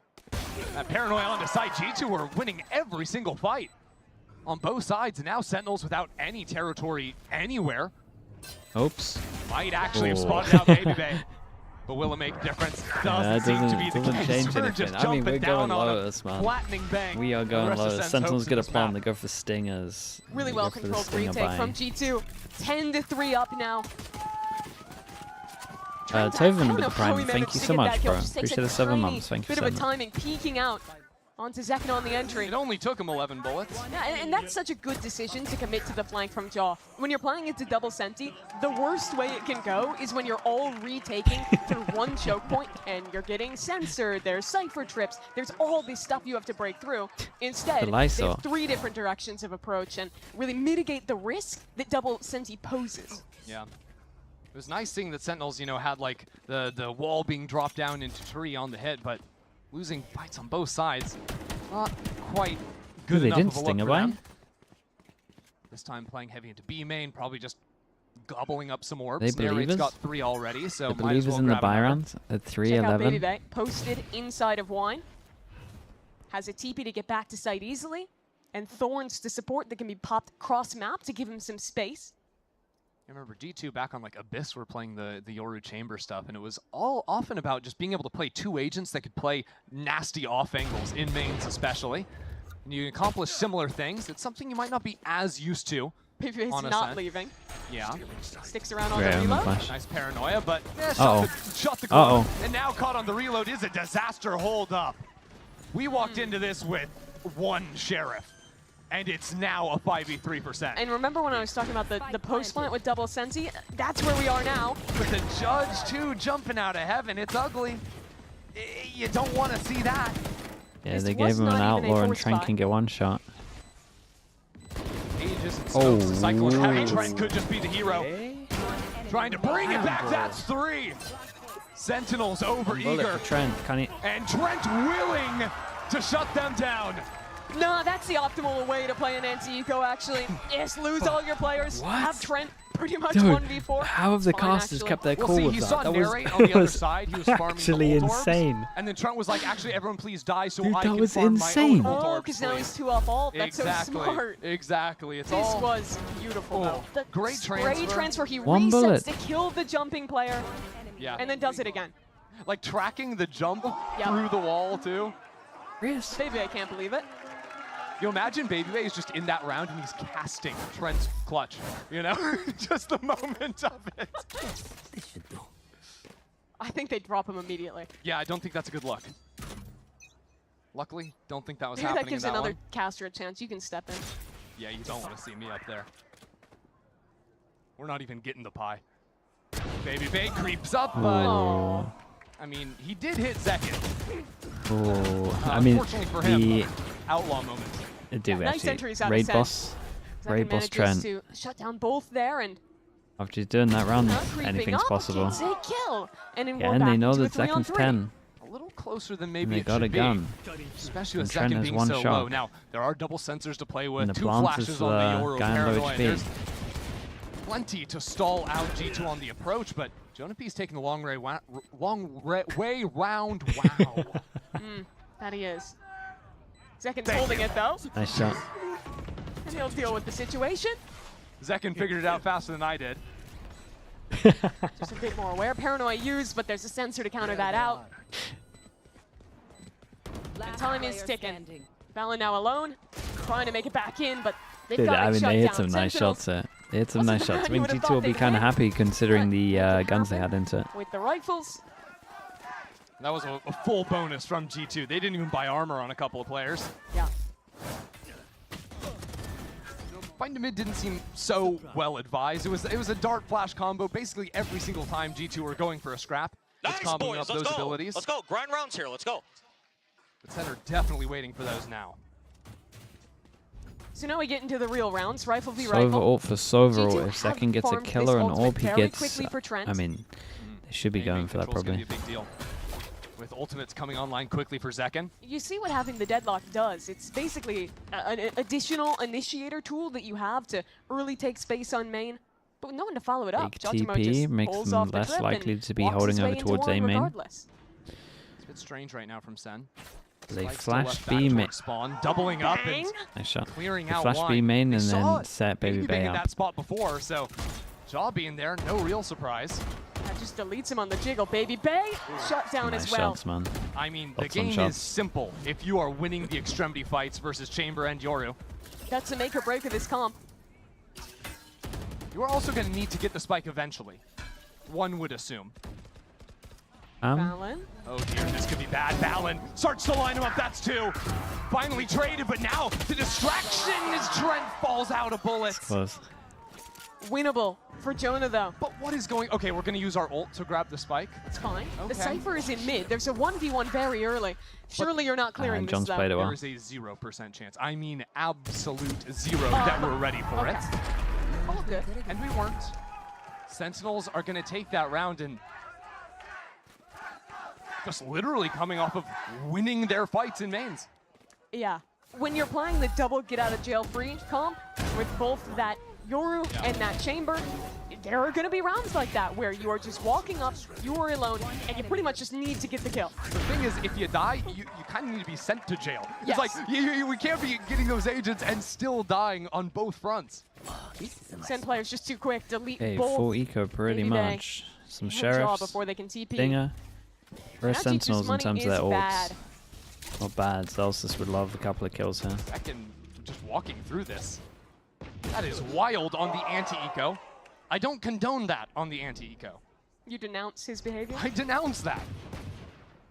Yeah. Just straight up playing a member down. And that's a dimensional drift. Not able to be At one tapped point, into. Yeah, you could have had that combo at available. one You point, hoped not to need Jonah to use P it on can an flash anti-eco. B main to see if it's clear to get piece this together defense gun. here. Trent also has a drone as Minute on well. the They're clock, definitely picking up Paranoid this to gun at stall one out the point. hit. 3 players already While waiting. they're thinking about the gun, Sentinels kind of group up and then head Maybe over they will be towards able to A. swing in really quickly. Even Because has you would that imagine there's a lot of teleport to focus on this at the go through the moment. smoke, dip back. They could stall long enough for Jonah P to rotate over with an ultimate. Hold on, double tell. What is happening? Valen just matches Bane's teleport. That was sick. Dude. The paranoia to stall out as well. Sentinels No aren't way, going bangs through anywhere. smoke. Sen is gone. 2 players left. The round is cooked. It was a fall on Eco, and look at Spawn right now. Spike is trying to sprint No, away. Jonah. It's actually being held for. Narrate could have an opportunity to make a mad dash of things over, and to be, it'll be a 1v1 on the site. Him versus Trent. But Trent's going to beat him there. Only a Sheriff in hand. And 15 seconds left on the clock. Pinged out, but he takes the fight too early. Rushing things 10 seconds left. has given B to Narrate. And now it's a 3-on-2 retake. Only 1 gun recovered for the side of G2. But the IGL will be so pivotal back in main. calls Narrate to hold over with him. Narrate is so confident right now. The first shot's not quite connecting. And now John falling. It all rests on Narrate's what a shoulders. shot. Map point. He insta'd him. Okay, good recovery, because honestly, Jonah P was going to have to write an apology letter for that one. Brutal round to lose for Sentinels. Can we talk about Valorant's teleport? Yes, that was outrageous. Yeah, that TP was sick. I mean, the Omen knows what the Omen's going to do on the other side. Sees that smoke going up, this guy's teleporting, and picks the perfect position right behind Bang. Ironically, I think the enemy Omen TPing in might have actually blocked his teleport. It's just like distance. He the look over before the kill is so funny. Imagine the rounds where that doesn't happen. His TP goes further, and then he's just a tasty treat presented to Bang for free. Doesn't happen though, and instead they're at match point. 7 goes at it. 1 round away from sending us to Lotus. And They even got great larger lead than ults. Sen They'll had over them probably on have the to road. tank And around they have here. ults abound. Their retake will be super strong with both the Steel Garden as well as the Sova ultimate. TP split A. Prime Oh, they got down it. on Cat.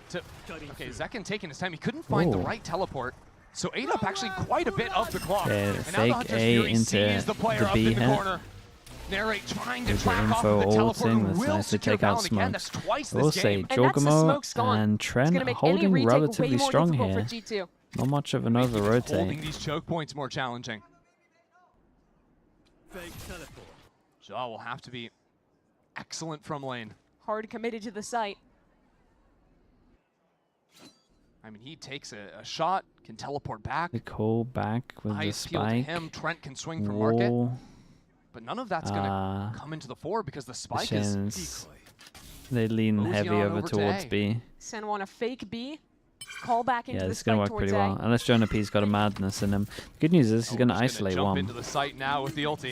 Look at the rotates. Everyone has been pulled He's off. just gone for middle. This It's a great Very fake. good call from Sentinels. That net doesn't catch Baby Bay though. He could try and get out in front of it. Tagged shot. up, grabbed up. Sentinels actually just winning out on the B site, but it means that the rotates have come through. Spike was actually tossed over the Vise wall on A.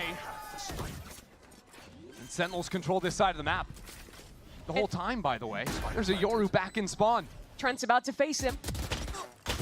Trent does take him down. But his teammate a long way away, and Jonah P's got an operator in hand. Yeah, I still like this from G2 though. No one's panicking. No one's using their ults. They're going to have good ults into the next round. Sentinels use 3. 5, there's no so point taking fine. risks. Save your ultimates. Find the round you know you're going to win. Yeah, that's the crazy thing, right? G2 have 3 ultimates right now. John, Baby Bay just 1 off on their own.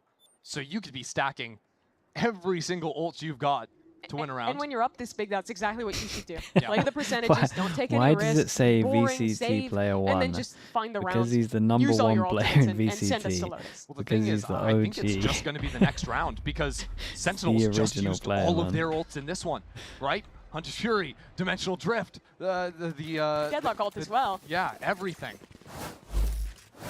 And what it means is that Sentinels are looking at a huge disadvantage. Weren't able to deny the operator as well. That got recovered. The caution is still key for them. Baby Bay's going to post in mid.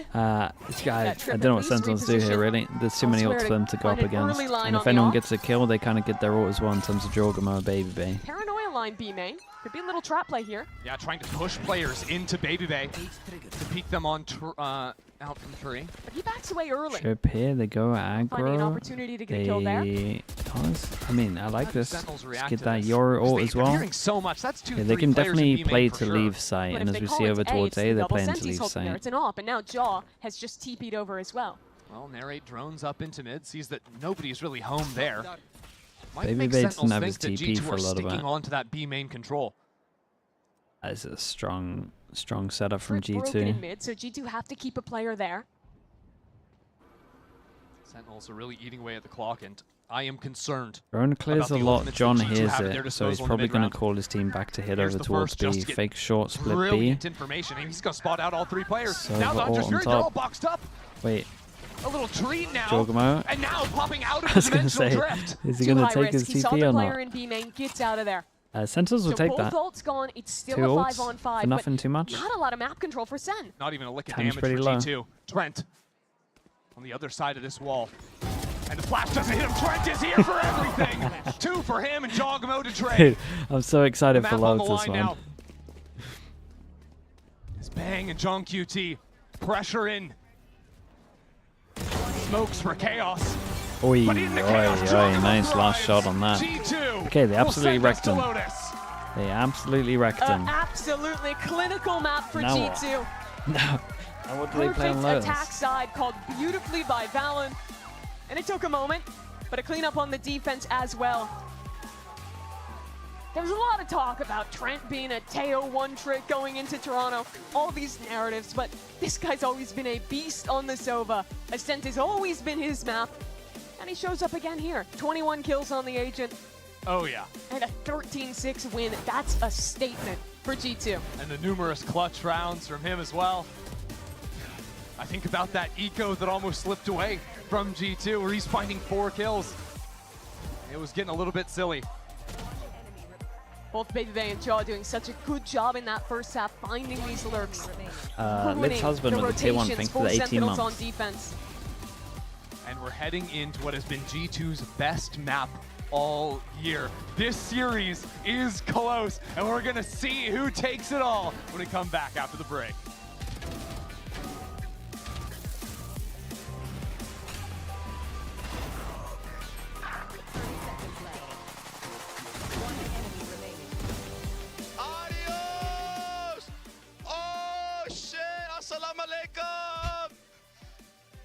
Assalamu alaikum, brother.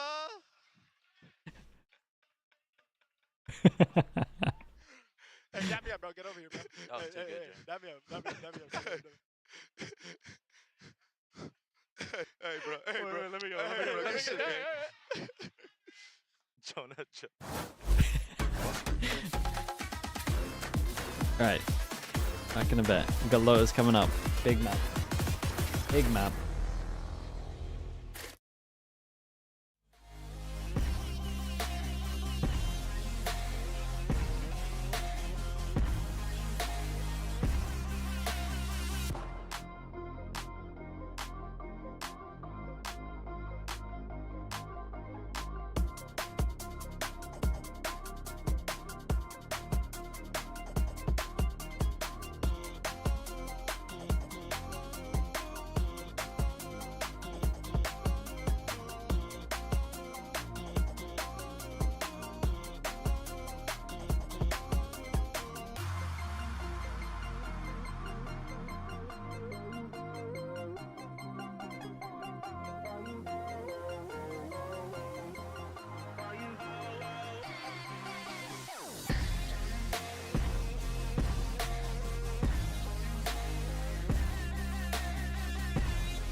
Zek can be inserted. Waiting for the smokes to dissipate. And Zekin 1v1. Oh, suspended! And an ace is his! Jonah P. Try and refight towards instant Jonah P with a trade. The discipline is reigning supreme here from G2. They make sure to leave no gaps for Sentinels. Well, you wanted a map 3 and you got it, as Baby Bay and the boys in G2 managed to force map 3, leaving Sentinels wondering, well, does Baby Bay still got it? Because I think he does. Welcome back, everyone, to the desk here. Golden Boy alongside Shopify Rebellion's Alexis, as well as Doug. You know, the person that Baby Bay abandoned. It's so, and tremendous respect to you, obviously. Shopify Rebellion's Alexis and Doug. And Doug. Right? Like, that just kind of... You want to join the team? You can join. Do you want the title? Yeah, actually, that'd be sick. Right. Hello, open call for any of our teams. Doug wants to join an esports organization. So. Actually, save yourselves the time and the money. It's great you think that you'll get money. In any case, so now, let's go ahead and talk about what we saw in map 2. Because look, folks, my boy still got it, okay? He's holding it down for us 30-year-olds and over on the server. But really, I mean, jokes aside, Alexis, we were really seeing Baby Bay show why he was such a force to be reckoned with when he was playing professionally back then. And it's great to just see him slot back into a role that Leaf probably would have filled. I mean, jokes not aside, I think he's probably going to start a group called Grandpa's Still Got It, and he's going to invite all the 30-plus players to join him, I feel like. One of us. He was actually really impressive, though. You got to stop acting like you're around 30, by the way. You keep saying 30 and then us, and that doesn't fit you. Yeah, big you're fella. right. I'm just putting that closer to 40, I know. You got to tell me, man, death is creeping. I get it, okay? I will say this. I think this map felt like such a good game plan from Josh. Yeah. Put Dre in a comfortable position, allow him to do his thing. Which is what he said. And it worked, obviously, exceptionally well. He was having incredible value in the beginning of rounds. He did exactly what they needed him to do. Yeah, but also, too, there were just some great ideas, great ways that G2 were shutting down Sentinels. You know, you got to give credit to Giacomo. Great use of all the different tools that Yoru has available. And, yeah, they were really shutting them down in mid. It just felt like they had them read like a book. It definitely, in the first half, felt like just a team stomp. Towards the second half, it kind of felt like Trent took over, for sure. But overall, it felt like a team win. Like, they had a good macro game plan. They had a good idea. They didn't rely on, you know, a duelist or a grandpa to carry the game. So, yeah, it definitely felt like overall had a good macro plan going into this. Yeah, I also think they played with a lot of confidence, which obviously helps when you're up, what was it, 8-1 at one point? Something along those lines. I think about one of the later rounds in the map where Giacomo their duelist dies early on. They realize the only way they can dive out onto the site is with Bang TPing into a smoke. Does that? Valen sees it. It's telegraphed, jumps into the smoke with him, gets the kill. Those are the confidence plays, right? Most other people just spam the smoke. He jumps into it to secure the kill. It's just tremendous confidence out of G2. Just good reads, right? G2 knowing exactly where their advantages are, but now we get ready for map 3. And what a way to close out the weekend here to start stage 2. But we're going. Here we go. Wait. On 2 times. He's just drawing shit on the fucking screen. He's literally just drawing shit on the screen like, I can't believe it. I can't believe they lost. It's just such a bad loss. Yeah, Zek could just can't believe it. Waiting for the smokes to dissipate. I mean, they could definitely bring it back though. That's it. I mean, he's spot on, but I'm sure they've had ideas from G2 in the past with Leaf in the lineup. Now they're going to have to adjust it. Yeah, and I think as we saw on map 2, they obviously have a plan around that, and it's something they're comfortable doing. So, yeah, this is certainly a chamber map. I think we mentioned it with the EG yesterday. We've seen it with other teams. We've seen it in GC as well. So they're certainly not having to reinvent a ton of stuff to make that happen. I think Chamber has a lot of viability there for sure. All right, well, let's see who walks away with the win. It's time for our final map of the week. Can G2 and Baby score the dub one last time? Those two sound very different. You know what, Golden Boy? I think if G2 pull it off, I don't know if Sentinels ever live this one down. This is a crazy situation we find ourselves here at the end of the week. The record in partnerships is 5-1 in this matchup, going the way of G2. If you're Sen, You cannot lose when they have a substitute coming in. This is your map to take home. And I'm really interested to see how it's going to go with comps, because when we were looking at Masters Toronto, we saw a G2 Who's that was hovering the actually Reyna? still Tell me playing that's the Baby tail Bay. on this map.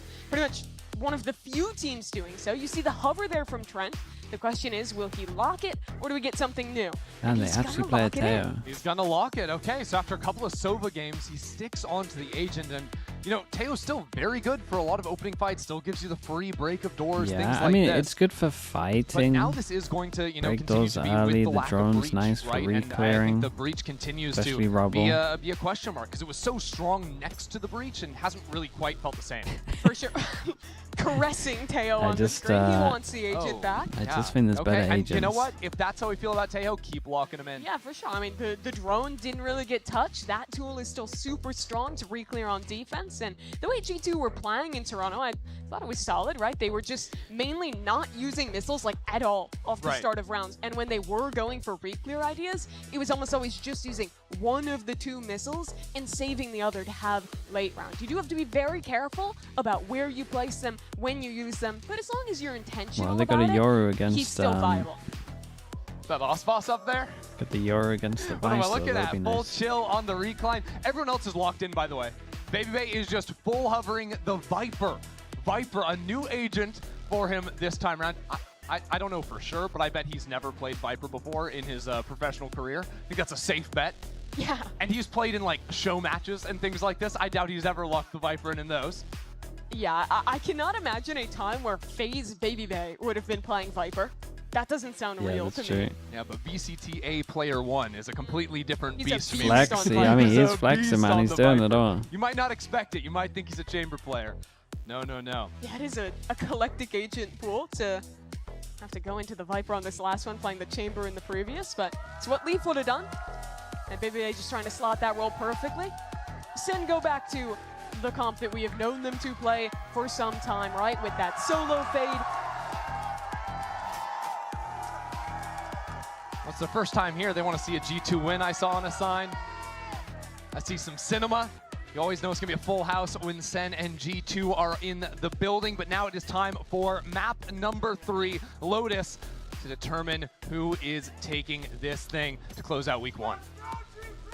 Okay, last map. And it starts G2 on defense, Sentinels on with a attack. heavy fight ready to go.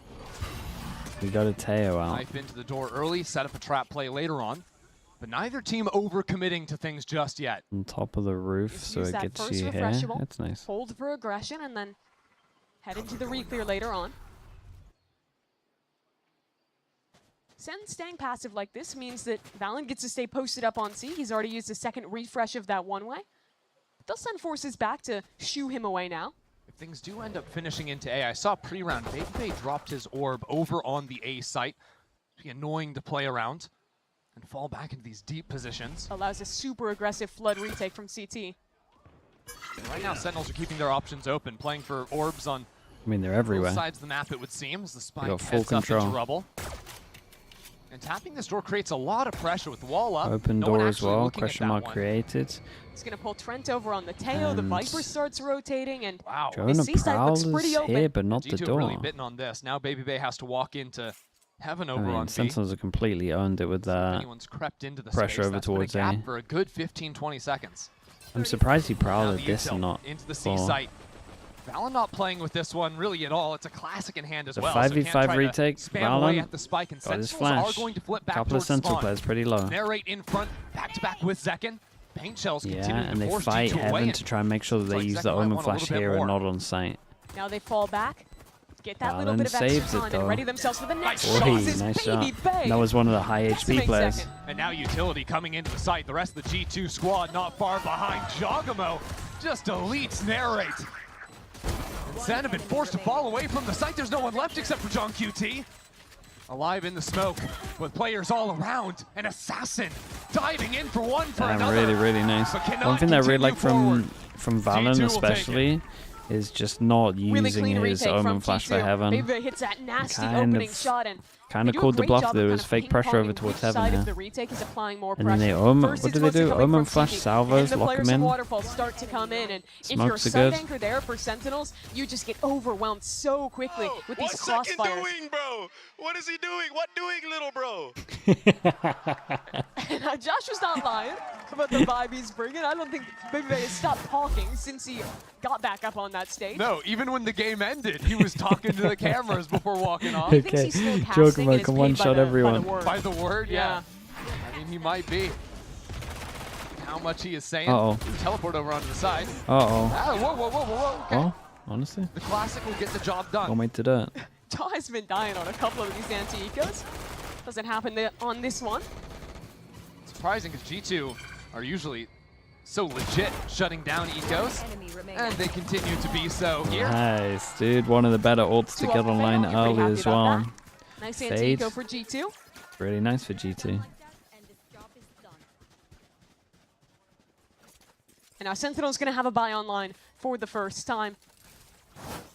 So this is the interesting one. What the G2 decide to do with their salvos here? They definitely got one of the better comps for fighting over towards A if they want it. Moving back into the control comps means that this map is, again, really slow. It's tough when you're playing these raise comps to actually win an instant A fight. So most of the time you're going slow, you're going into these re-clears, but one salvo trying to combo it with the fake Heather in case you TP'd out. Scope. Actually, it was Balance that finished off the kill there. That's nice though. Down to no scope into a little bit of damage. That'll really slow things down now from Sentinels. Now, good news for Sen is no Sentinel in G2's comp means that it can be a little easier to break out of these choke points even once you've lost your raise. Still, there's a lot of smoke cycling up and down. And a well-timed re-clear there coming through front. B's Jaw catches Zelsis on the fade of the smoke. G2 have always been excellent. Chocobo's had so much damage on this round. A lot of the time it comes down to finding the opportunities to take a more aggressive angle in the mid rounds. Step up into space.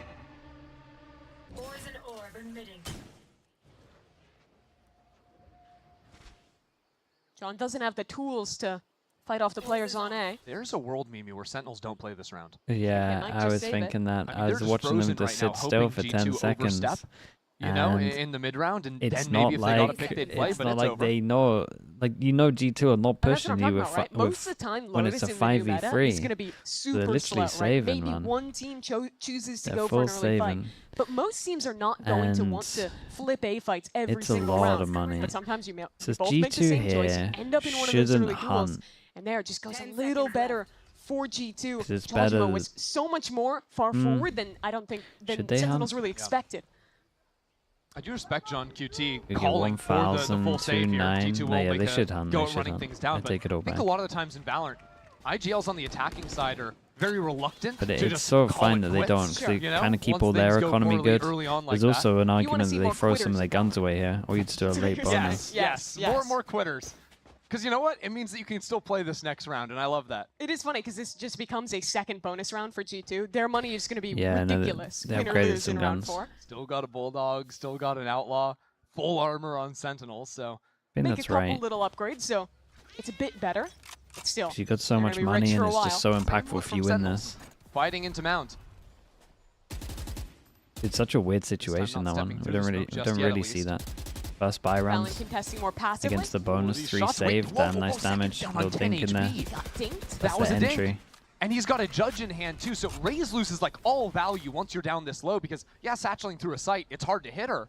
But when you only need to, you know, breathe on her kneecap and she dies, it doesn't matter how crazy she's moving. We've seen G2 adjust into the same setup in the last 2 rounds. 2 front C, 2 front B. Counter paranoia ready with the spit as well. Valen escaping from the utility. Jaws right here on the door switch. Forced to teleport away. But now Sentinels don't feel comfortable even moving into B. If they go back A, Jonah P's up front. Dude, this is the best You person will to get have the kills. information so early on this Jonah? rotation. Got an ult Pressure's on kind of Sentinels close. now, down to 1 40 away now seconds. after picking up C the is orb fighting over more towards time A. for G2. Imagine giving him a kill. G2's calling the bluff. They're not rotating into A just yet, instead keeping players on B. Oh dear. Through the smoke, losing Jonah. Great spam. Yeah, a little counter spam. Very big pick for Sentinels. 25 seconds on the clock, trying to pinch back into B. Jogamo only has the guy. Oh my word! Just right out of the sky. Plucks him out. Okay. Spike Kind should of still need be to able to focus be on planted. VALORANT here. If There's he enough pushes protection with this, utility coming on down. yeah, we The know what fight we're will doing. all come down. I wouldn't to the expect flank out of anything Mount less. from Valen. To John QT No one holding here things to outside fight door. him. G2 have Yeah, every Sentinels single realizing player they need fighting to on take their some own. space because they're about to Someone's get gotta wrecked. step man. up. Someone's got to be the hero. But it's stepping in to a grouped up, primed and ready Sentinels. And now just Valen, smoked off in main. Backing away from this one. What you're going to do is try and take him down that with him, was such smoke, an spike, incredible TP out or recovery. something. Yeah, it really came down to the wire. I think if Jonah P doesn't go down, this round is that'll do. really tough to play. And that was just the spam that killed him on A. If he stays alive, he's full containing space I like in the A. Sentinels as Have soon as an they additional lost player to win out in the retake when you're a man up. B main, tried to go for some realized spam that they had shots to do himself off something. his own That haunt. was good. I didn't catch who saw it on Sentinels, but they traced him perfectly.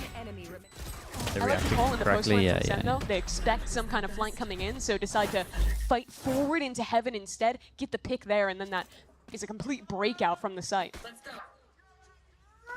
Op up for Jaw this round. First of map number 3. After seeing Sentinels go mound a 1, couple of 2, times in a row, combine that's next. what he's 1, waiting 2, for. 3, combine next. Sentinels won't be biting there. Instead, maybe thinking that A Trent is a saves weakness. his salvos. Last round, they only G2 saw 3 Jonah P stack playing here. there deep into the round. No Senti util opens up the opportunity to go for a lot of contact plays. Celsius just tucks in, doesn't take the fight. Not going to take the chance. Not when his team has all this space towards A. He can rip ult here. Ooh, interesting. Sort of invite his teammates to cut in through They break looks room. really Get good, into the man. site. It's B-pop right now, but Jogamo takes the first one. Chill. Things are getting uncomfortable for Sentinels. They might have even had the A site had they gone there, but now they're just getting ground to pieces on B. Unsure of where to finish. Zelsis, after popping the ult, is backed away completely. Sentinels are running away with Hey, their they look tail tucked between nice, their dude. legs. Baby Bay, every time he gets a kill, A instantly very gives different it. story from the previous round. And the difference maker there is that they didn't have Zelsis in a position where he could thorn the rotates coming in from C and coming through spawn. So the second that G2 realize this rotate is coming in, they're ripping the fade out, they're all running through these smokes, and they are the ones instead, in an advantageous fight, just holding on to the choke of players coming out of break room. And it's easy kills to close out their 4th round. 10 seconds left. Sentinels are making these decisions to snap back into B based on very little information. Yeah, I mean, Jorgemite Right, is they're playing a lot of, so like, good very here. slow It was a early little rounds. They don't risky what he exactly did, but know I'm what pretty the sure we site missed holds off the are going to camera as be. he So it flashed feels and they almost a fast little bit flooded. gambly to But the pivot back fader in was there. great as Obviously, well it was to the get plan with info. the ultimate. And then he hit But the important G2 shot. Fixed their issue from the previous The round, important to be in the shot right goes place at the right close, time. flash, right? I think there's a flash the a little pinch bit from the before C that, and that's the rotators reason the opening the fade door eye to went. isolate Zelsis. Super good there as well. Coach Kaplan's going to call a timeout here. And I'm interested to see how Sen can try and get more embeds in this mid round. Because like you're saying, they're making a lot of these late round rotates. But it's mainly been like start C, and then go as a pack re-clear A, leave one player front B, and then you're either B pivoting or you're full committing into that A hit. I'd like to see them being a little more willing to have a guy like John QT posturing up, taking some risks on that lurk to try and get positions that you can call back into late round. Yeah, because playing against no Senti, I feel like there's questions that they haven't had answered yet. Like, how is G2 dealing with holding B versus just a simple lurk, like when there's presence made around the map? And also, how is A actually being held outside of just a guy around stairs? You saw the first couple rounds, G2, every time that we got into a mid-round, they were posting 2B, 2C expressly there to stop anyone from walking in. But because they have no Senti, they pretty much always have to be doing that. They have to be investing people to punish lurks. So if you are threatening lurks all across the map and threatening people walking up, it means that G2, compared to a team playing a Sentinel, has to be so much more cautious about when they're calling for these heavy rotates. Yeah, could be time to move away from the execs and start playing into the lurks like low you're by saying. combine Slow next. things down. Show us more what they were doing on the interested map at one one point attack as side. this has gone through Perhaps not on this all the round on the guns. eco, as things look to be done with a little bit of speed into front G2 B. confident that they were going to go do with that aggro stinger? over towards no A, so buy they put apart from the 4 hero close, gun and on they got a near A. Yoru TP to heaven over towards Dogma B. waiting This up is in where the heaven with weakest the site was. operator. Dodged away Oh, from that's a behind, nice but great fade, shot eh? out in area. That's what I'm talking about. Now a pinch potentially into Mount. Could just blow this round wide open. And op was recovered from Zekin too. He's posted up deep Yeah, on the heaven interesting line. from Baby Bear. I don't know if he saw this guy or will not. spot him. Dude, what is this? Whoa, Send bro. plugged up into break room. G2 Not sure slow about things that down one. for a moment though. They're waiting on this wraparound from Baby Bay. Looking back front B, but there is a wall to block He it. can go all the way around the left. Not sure he will. I didn't he didn't see it deleted. fast enough. Paranoia goes into break room. Valen is going to be trailing in off of that. Now Sentinels maybe a little bit out Oh, of it's a sorts. big The op doesn't crouch, connect. bro. And Zekin The needed shot that was one. literally just above. This smoke causing chaos down onto the site. Zekin trying to get into the thick of things, get involved. And it's Zelsis to win it all. Yeah, end up Zekin being was pretty just a nice. distraction. 4-person aggro. I will say with the 4-person aggro, if we watch a lot of slam it B on the eco. honestly, And win in the post I guess fight. Playprex is still the best example. Is when they set one up, or like in this case 3 up over towards A, they're taking that Yoru TP early, Jorgamo head onto it for a little bit. Weird positions. If you can get Then forward kind of just missed the and catch timing. isolated players, Okay. it was high skill. That was a high skill moment. Yeah, we take those. But if you are able to Like actually most disrupt people that just, retake and as soon get as they forward, go full it can be aggro so with hard, the no matter TP, what whether it's guns you here. have, to Honestly, I actually haven't win a seen this retake one like here, that. but I kind of like it. Absolutely. As Regardless, soon as G2 they gonna don't be see frustrated, any letting that one slip away. reaction or any U-tilt that indicates they want to go fast, they just Okay. TP. Jonah P out in front B. Wall is up off the off shot. Now Sentinels catching Baby Dude, Bay with an orb in hand. absolutely Good thing his saved IGL Baby is right Bay. behind him. How's he still got a Give him another smoke? lease on life. Fake TP means Baby Bay has to be cautious of every angle on this site. On the reclear. Tell you what though. That Oh, he numbers put it advantage. down. I was gonna say it might actually be a round where Equalize now. he might be able to use it. Trent's been quiet in this game. But he is the Wait, look where he sole put line the of smoke. defense He for put it on G2 site. on this side of the map. And they're ignoring his position. It's funny. He thought they were gonna Hard hit to make site. this decision. How quickly do you want to act? His team It is is- so far behind. Call comes in to Ah, wait. dude, it's a Wait hard for the retake. squad They to got come an in on open the door. flank. But now you have to retake into a Viper Spit, into a Vise. Trent's going to make his play. But having 2 people coming in through door, that could be enough pressure. Yeah, Turn they got people away from Teva, Trent. He might just be Teva, facing down at one player. This will be the Molly, move. Tons of Salvos. utility to stall out the first rotation. It'll have to come on the next. Unless Jonah P sneaks on in. Yeah. Look at that! Spamming through the smoke. Teva damage from Picks that. up a little bit of Zelsis's medicine there. But Trent goes down. Baby Bay into the thick of things. It's Zelsis! Nice though from Takes it Zelsis. again! Back-to-back Yeah, rounds Zelsis is having good for impact. Zelsis Really to good impact. clutch up. Sen picked such a good moment to break out from that Viper Spit. GG You saw Wake they Up, were thank you so much all for the three 19 months. stuck together in this one tiny It's corner not a- getting spammed. also, that's but they outrageous from realized you. that the brunt of the retake is coming through door. They both push forward through that pit. They managed to buy enough space to keep Zelsis alive. And the whole comeback in that round for Sen started with Zelsis, operator in hand, finding the pick. It really was. Topping the scoreboard for Sen right now is G2 call a timeout. And those are the threats you have to create against G2. You want to re-clear into A? There could be Zelsis posted here with an op. You're going back into B. There could be someone lurked up there. Makes it way more difficult for G2 to consider their rotations with a no senti call. The solo A anchors from G2 have been getting abused, quite frankly. In the few rounds that Sentinels have been able to win, I think it's come from players dropping over there. And then the rest of the defense having to react and adjust themselves behind that. G2 need to figure that out. G2 in some of the earlier rounds of this half showed early A fights to get an in-bed there. Wouldn't hate to see them go back to that. Get someone posted there early and have a map trust on a our little hands. more in their C retake late round. I'm worried that Sen might run away with it towards a little bit here. Rubble in the majority of Yeah, it was like first 2 rounds they were considering fights over there, and then after that they've just ignored that space. Oh well, they're ignoring it again. It's time to go back mound On one more attack. time. Sentinels ready to I'd capitalize off bit. of that. Yeah, well, Captain says run it back. Another A hit. This Hey, time, Odin out looks on like it might be attack. a little bit quicker. 4 players opening that way. Second. Old Cycle's kind of here. And now I've got the attack Odin spam to count out into door. Simplify things a bit. Trap play on C. Dude, it's the most I've seen Zelsis use the op. Zelsis might catch players In a rotating game. out of the trap, quite frankly. There's all the time on Karot. Yeah, that one way is falling soon. Eventually, G2 are going to have to give it up. But he doesn't want to overstay his welcome. The rest of his team making plenty of racket onto the other side of the map. This is where Sentinels maybe get a bit nervous. They haven't heard anything.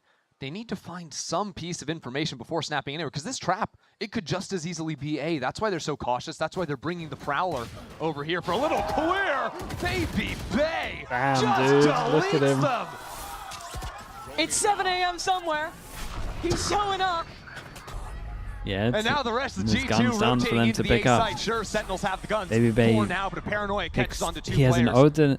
Flanks on Baby flanks. Bay had an Odin and an op This to is 2 choose from, mound and he's picked up players. the Odin. No, he's Wrap juggling around it. through the He's attacking juggling the spawn, now guns. dimensional He's threat. juggling the Joggernaut guns to give spots Jonah the P the first. Odin. And he's got the Information op. onto Zekin too. He juggled the sees guns all all the way 3. from here to throw him a gun. G2 bear down onto Sentinels. Rocket for Zekin. Well. Finds 2. Oh, he hit it. Again, a shot from Baby Bay. Beast. He's taken 3 from the grave. And now the spam from Trent. G2. Damn, dude. What Right a round back from in it. Baby Bay. That was an What a eco round. And he their juggled the caster gun out the whole substitute time. That was sick from hits him. 2 nasty shots on mound. He even snipes. Yeah, give me this Zekin out of the replay. air before the rocket takes him down. Ooh, nice shot. He is looking clean. That op shot got him right in the neck.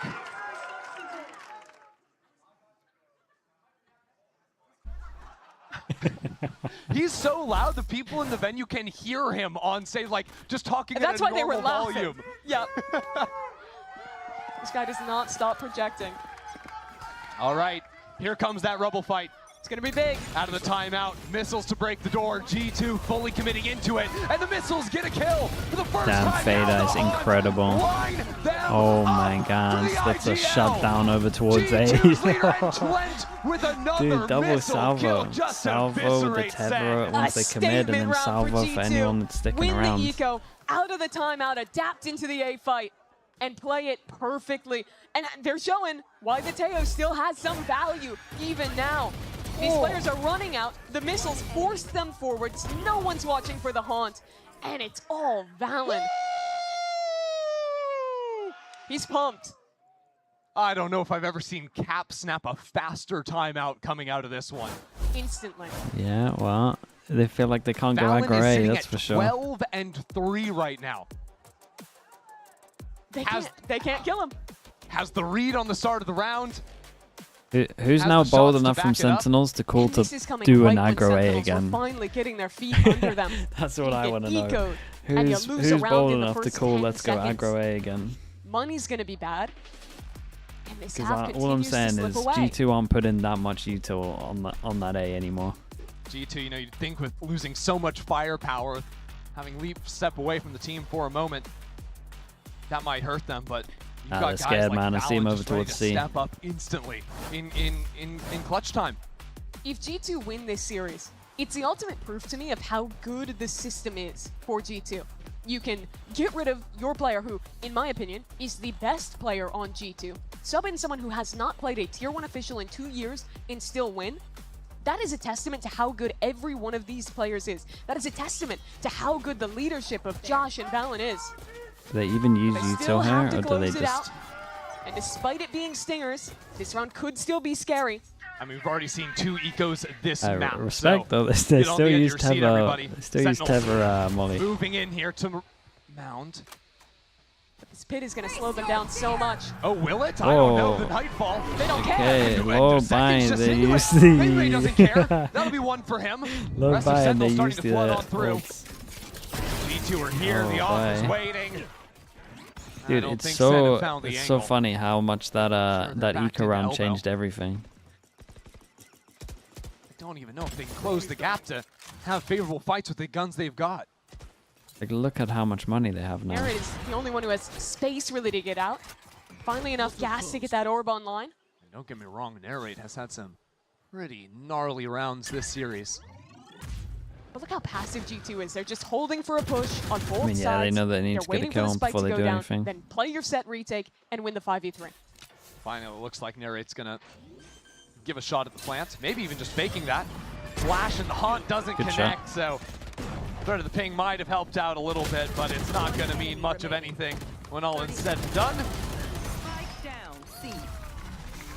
That was really nicely played by Baby Bay in the pit. Here's the Raze satcheling in. Instead of backing up, like most Vipers would do, they're running away and trying to get out. You realize that that Raze is coming in. He tucks into the pit instead, and then jumps out after to punish the Raze once he's landed. And that opening pit just opens this round up, because then, hey, G2 can give a little bit of space, they can play their big advantage, and not let those bad guns get to the range where they're going to be winning fights. Really well controlled there in the post plant, and that is the G2 you expect to see.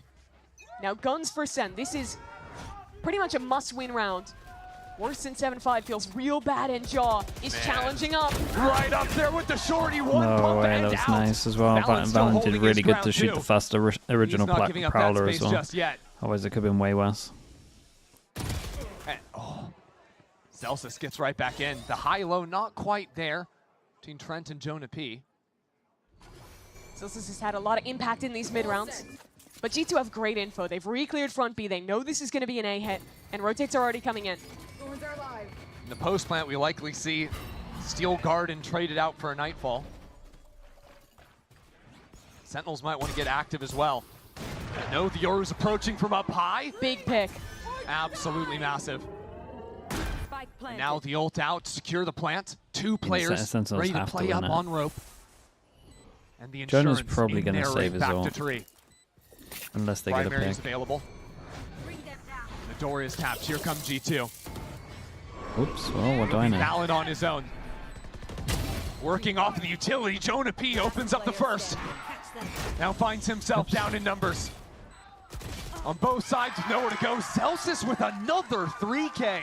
Dude, Celsius has been responsible for pretty much all their rounds. He's been in positions consistently He's to get actually a the mid-round reason they have pick rounds. G2 is going for their rotations and open up opportunities in mid-rounds that looked bad for Sentinels. And that kill could not have come at a better time for this team. Thanks for that. The half was slipping away.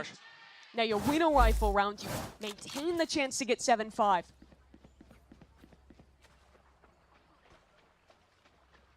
G2 showed really aggressive looks these last couple rounds. Here they slow it down by an opt for Jaw instead.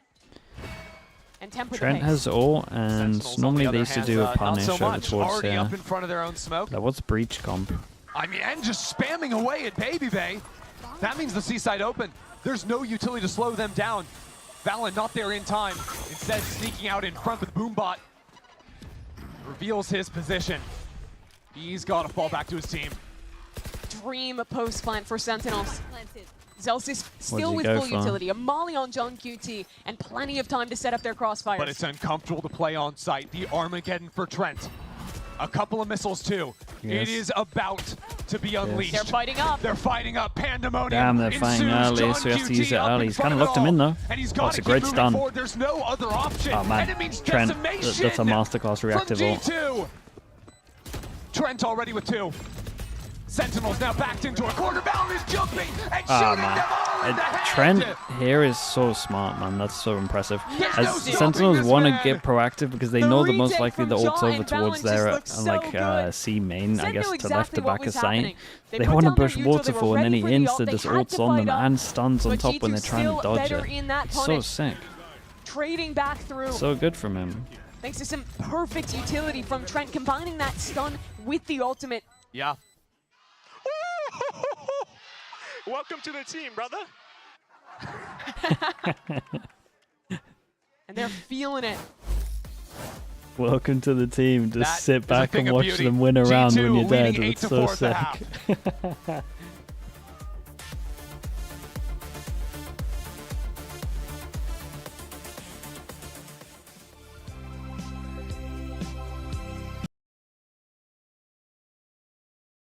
Dude, 8, man. 8's a lot.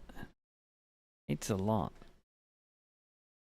Does the solo Yoru struggle here? The re-clear of A is really good. They don't have the A default. The A default's kind of strong. I mean, Sentinels actually need to win the pistol. For sure.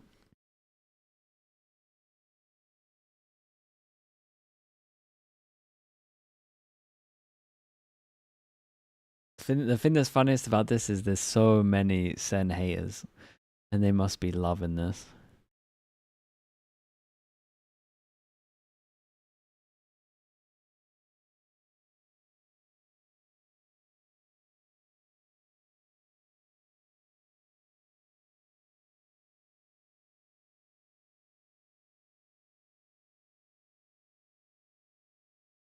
Cooking in the middle of that first half, but a bonus round win and a massive resurgence at the end means G2's leading 8-4, playing with a substitute on the roster against their rival, the two best teams in Americas.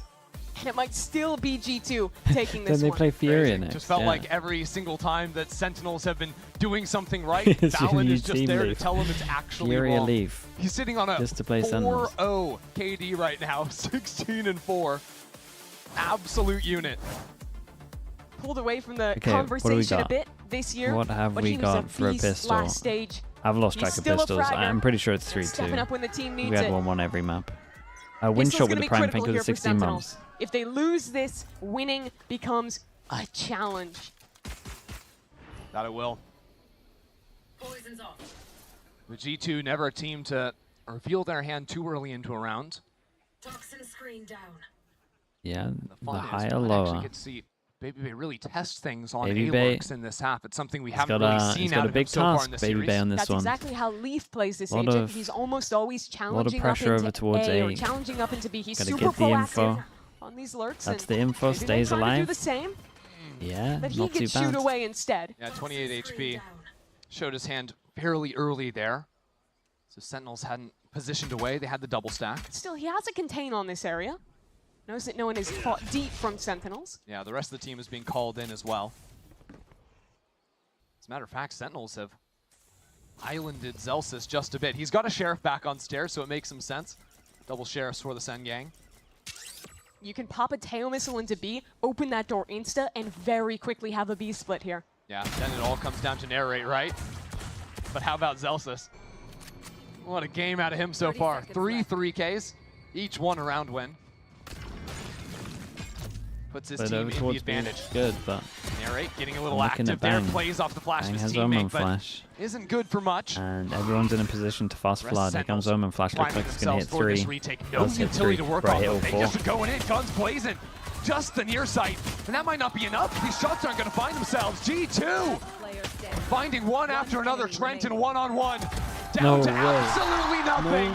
No way, and bro. he's The gonna Omen take flash it. hit all 4 of them. It's a G2 5v4 and they still win. Winning another pistol round in this map and trading out beautifully in that brawl. Celsius is doing so much right now. Gets an opening pick, puts his team in a winning position, and the util look good on this retake. But just a couple whiz shots coming out of heaven. I don't know how they're alive. Let's go! Let's go! And he just dominates in clutches like that.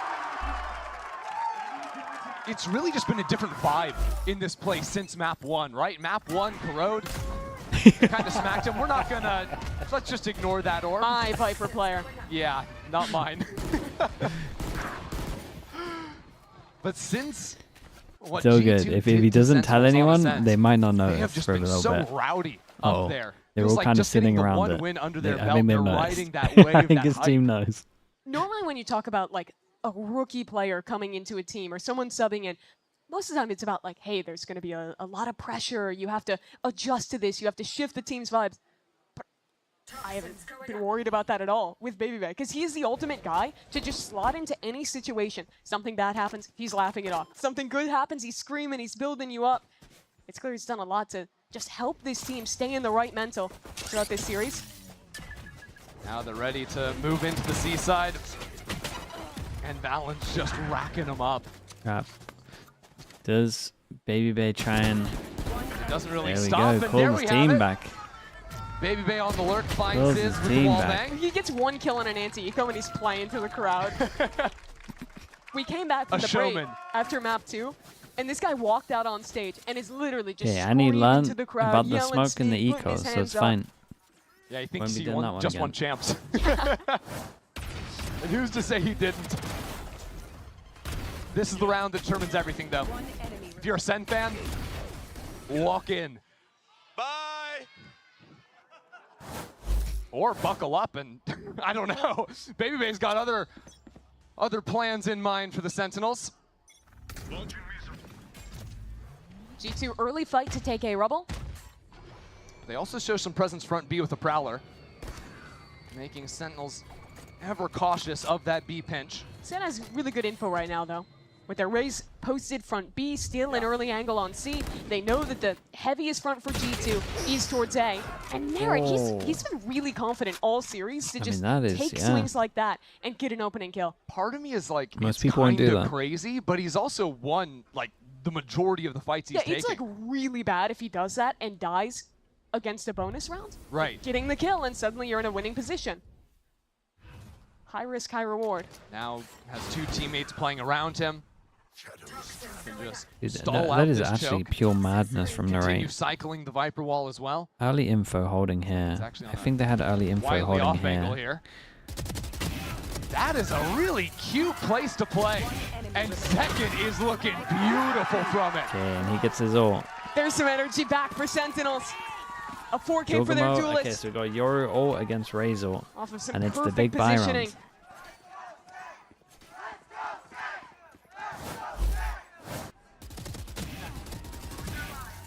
The fact that he's pushing forward onto the angle as well.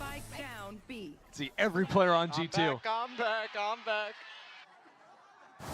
And not only does he win that round, but gets an early showstopper online. What are G2 cooking this round? They have a Judge. They have Judgemo's ultimate. Yeah, I think I mean, this is a he's B going slam. We know what this is. Yeah. This is find a side anchor and kill him. Here comes the ult. Saw it back on Ascent. Now the challenge is... Well, they know. Just the actually backup gonna shorty. find? Why not? You can pinpoint where Vise is on the map. Usually Sentinels are leaving Zelsis on an island by himself. The rest of the team stacked up to fight in other places. So Jogamo could just sort of put a target on his back and just snipe him out with that ulti. Sen have good early info at A. Who's next? But have gone a bit more passive elsewhere. Here comes the ultimate. Yeah, he puts his TP Jaw out of find a there. mark. And Sees the one player towards taking heaven. the B hit. Now he's going to see one into here. Whoa, he gets that kill. Got the kill. Creates a lot of pressure over towards B. That pulls one away from C. Kind of. Second goes back. So frustrating. And now pressure. Oh, Valen commits with the spike. Spike teleporting in. Valen just baiting things out. He doesn't No way, want the wall's up the whole time. And front B, it's bang. Traded out by Baby Bay. The rest of G2 vacating C except for Jonah. Baby Bay, no. He gets a kill? This round is madness. G2 have started holding the shift key. They're not sprinting A, they're walking back into B where they just saw Zekken with the showstopper. But they walk in. Use barely any tools to make it he happen. got him the space, And now though. should be able to get this He plant got down him freely. the space. But Plant who is goes in, and expecting the Raze they to be don't coming all prioritize the the way right in pulse. through So as soon as someone Maybe goes Trent. over towards B main, they're kind of in a great spot. Holding the angle. Jonah plays last. But clearing the wrong one. Valen thought he was safe, and so did Trent. That's just too many kills. It's impossible for... Well, it's not impossible, but... Jonah P left on his own. Can't see a thing but green. And now he's just try going to to get be at least seeing one gray. between them. Sentinels get another. G2's best player couldn't be in the server today. But Sentinel's star is here. Had a slow start to this map, but picking it up when it Marshmallow, matters. thanks so much for the 2 months. Two big Appreciate the rounds prime. back Thank to you for that. back. And this could have gone so wrong at any moment. G2 getting that pick on C, opening that pivot into B. Just the awareness from Zekken to rip the ult, suspect Baby Bay's walked up, and make that round winnable again. Zekken has fully woken up in the second half. He is here to 2 play. in a row, force them down and to that is eco. a scary sight if you're up on stage with him on the other side. Baby Bay's That got that last round, smoke. G2 use their Yoru ult. Fully waited for that wall fast to go down. Fade goes in, Valen. Damn, bro, you're just feeling it. This has been an issue. It's been on the anti-ecos. I don't know why they play like that on the anti-eco, but here we are. Biting off a little bit more than they can chew. In your comebacks, the eco rounds are supposed to be the gimmies. We have had 3 ecos this game, split between our 2 teams. Okay, not the most methodical way of doing it, but he's great. He's created pressure and he picked up the stinger. 3 players from Sen rotating that way, but Baby Bay can't find the shot. Narrate punishes, and now they realize exactly what's happening. It simplifies for Sentinels. Now just throw all of your stall onto this choke point. Zelsis is acting like he didn't see the come up with some TP. possibility of getting Omen through. The flash spike's into gonna have to get Fade jumped so on we over know the the top. site's clear. The wall's so annoying. Might be looking for another big second round on this retake. Sentinels are already coming. They're already into this smoke. Completely unexpected. Completely at odds. With G2's Wait, that's nice pathing. Oh, that was so nice to watch. 3 more per second. 3 multi-kills in a row for New Jersey's finest. Second, yeah, he's just getting multi-kills now. And now G2 call a timeout. That was an eco round. They weren't favored to win it, but it looked doable off of getting that opener. Doable, yeah.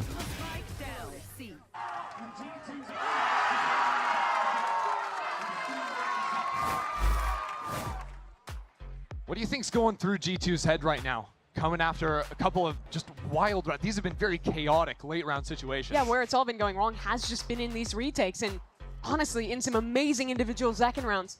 I think the way that they're starting rounds is still strong. They're trying to get a lurk embedded. They're taking triple replay. Things really Yeah, slowly. dude, it's a bit. I don't necessarily want to see them man. change that at all. I think it just comes What do you down reckon? to I'm calling being a the little bit more on it. the in replay exactly how they're guy playing in these late rounds, and how Baby Bay they're have setting up beef the for when he trade, was a caster. ensuring that they have people Maybe forward, Baby Bay ready to called him out punish. once and he's The like, Sen right, has that's been it, calling man. some really good rotates. That last I'm round, going in. they don't Fast even big get whiff. the pick on the A player, but John just has We're the read replaying that it it's all going to the be a time. late C hit. They rotate into Been praying position for this and have a moment. very quick flood retake to punish. Yeah. The satchel? No, the satchel movement was Preempting really a lot nice. of these moves that G2 are making deep into the round. In that way, though, Okay. those are kind of easy rounds to shrug off, right? You get into a site. Dude, I'm you worried coulda for won Baby him if Bay one kill goes a with the different Odin way. here, man. Sure. You've got some wiggle room too up on 10. For sure. This is the round now where if they lose this, this is where you really start to believe in a comeback. And you start to feel like there are bigger issues for G2. Maybe a brawl for Mount here. Already Bang creeping up into Mount.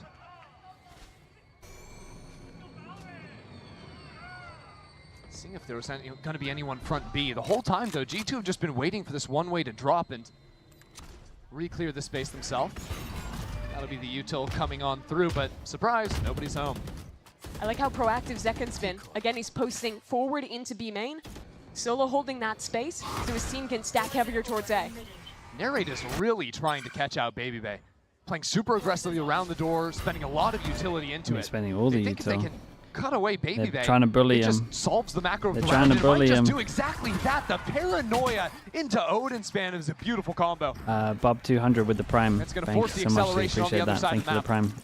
Into C goes G2. Yeah, but this I is mean, very similar to those last the few rounds info where gets G2, relayed. they're Three going to have pass a and post push. plant. They have a chance, but Thieves they're down numbers, has and no prowlers, Sentinels no have tether. looked really strong in these retakes. So Giacomo goes They on get to a good plan, honestly. Flashes For the deep in one towards going spawn. down, you'll take this. Wants to be a With hero, the but ults he only they has a have, stinger. man. It's hard to play like One that. person Now, Valen playing back off, in Mount has a potentially paranoia. Trent with his There could be a ult. late fight off of these Unless he wants players, to- and that's exactly what it's going to be. Trent has ult. A lot of utility being spent in, but Sentinels are just winning every single fight. They were ahead of that utility. And now Valen, wow! Hold on, is he that's still two. making this? It's a great name. Okay. The paint shells just splatter him. That was a big investment for Oh, G2. yeah. Ripping the ultimate, I mean, they thinking kind they of had a committed chance. at But the Sen perfect beat time the as timing well. on the paranoia, punish the players on site, and win another retake. And now Sentinels. They're starting to get a lot of beautiful tools right now that they've started comboing this utility. Yeah, I they've don't solved think Baby the Bay. works.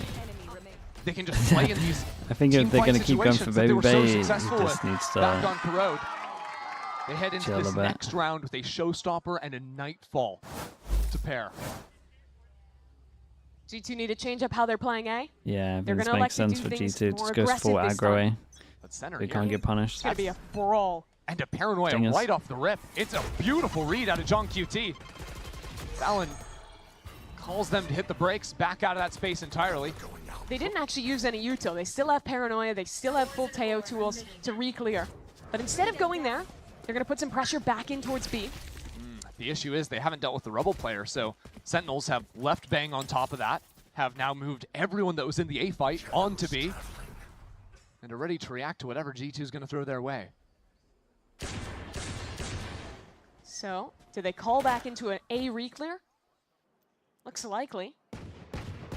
Little pressure being applied towards C. Yeah, give a go at a fake here, it seems. But you got to get this wall. This has been something they have not been dealing with every round. Do it this time. Bang alone here. He'll have very early information, but rotates. They're a long way away. Just comes down to G2 have a small window with it. Wait, this is actually looking really nice. Overreaching. They just re-cleared over towards C, but they're so far away. I mean, they have to just force A, and it can't be any better for them in terms of the one-person hold. And Bang should... It's going to be a split into this B site, but they don't have front B control. Yeah, this is going to be too tough. tough. They're going back A instead. You've got to go back into this A 15 side. seconds. With so little time on the clock, without the guns to play with, there is not a hope in the world for G2 in this round. They ended up missing the window, but they had no idea about it, so it's like not even their fault, That really. is an easy finish for Sen. And now this comeback truly seems to have legs. 5 rounds won in a row for Sentinels. And they didn't have to use either their critical ultis that round either. Yep. Second? No, he's and going, in these last he's couple going rounds, wild. the key piece has been dominating space. I felt like he only today. had like 5 kills or something in the Previously, first they were half. flushing the Now lurk he's of got Baby so Bay, many. then posting someone. Here, it's winning the early fight, getting an embed, and then G2 are having to put so many resources so late in the round to get that re-clear, which means there's time for everyone who is stacking C to run over. Oh, and here we go again. Yeah. It's Sentinels with A control. And wouldn't it be great if G2 could just say, oh, you have 3 on A, we're just going to speed up into C, but that doesn't work when you're playing against the Vise and the Viper, right? The wall, the thorns on the ground, the snake bite, you can never get into C on that first initial attempt. Dude, Sentinels have such good ults to retake. Bait out the wall. Go for the re-clear. On A, potentially no. It's a heavier setup this time. 2 players here. Bang doesn't have a paranoia, but Naret can support. No one's behind that drone, though. Just trying to force Bang off of the angle? Call in some support? I imagine they think after suppressing the Omen, he's going to try and back away. No. Sticks around and Sen hold the space. Hold on. Valen's going behind enemy lines. Big 1v1. He's been having a game. Dude, what a weird pause for Narrate to be in. Sentinel side. They've got to be aware of him. But nobody's ready for Narrate! Doing incredible, man, considering the situation. The site has been opened up. Most people would have taken 1 and been happy. Valen not overreaching yet, but thinking about it, taking his moment and going up into it. I don't know about that, Valen. I don't know about that. But somehow he's making it work. 3. There was no hesitation, man. There's no Excellence from hesitation. The Tether went in. Caught onto the second player in heaven. They couldn't hear the TP, and Valen feasts. Zelsis now finds himself in a 1-on-3. 3 round winning 3Ks in this game. He'll start to slip away if he can't be a hero once more. This comeback was truly something. 5 rounds won in a row. But now staring down the barrel of 11. The time is working against him. There could be players around him, in the corners, in the walls. That's 2! Celsius on the move! But it's just too little, too late. Shooting, though. Gotta give him that. So G2 get their 11th. And what a round it was. Valen with the 3K after ulting behind enemy lines. It's a combination with the Fade twice in the same round. They rip the ultimate, ensure that no one is listening from the 2A anchors. He TPs in, then it's the C's combo TP up. Valen is putting it upon himself to win this game. The IGL is 23-11. Ridiculous. But yet there's not a moment to breathe. Sen again. Surely they don't send it for.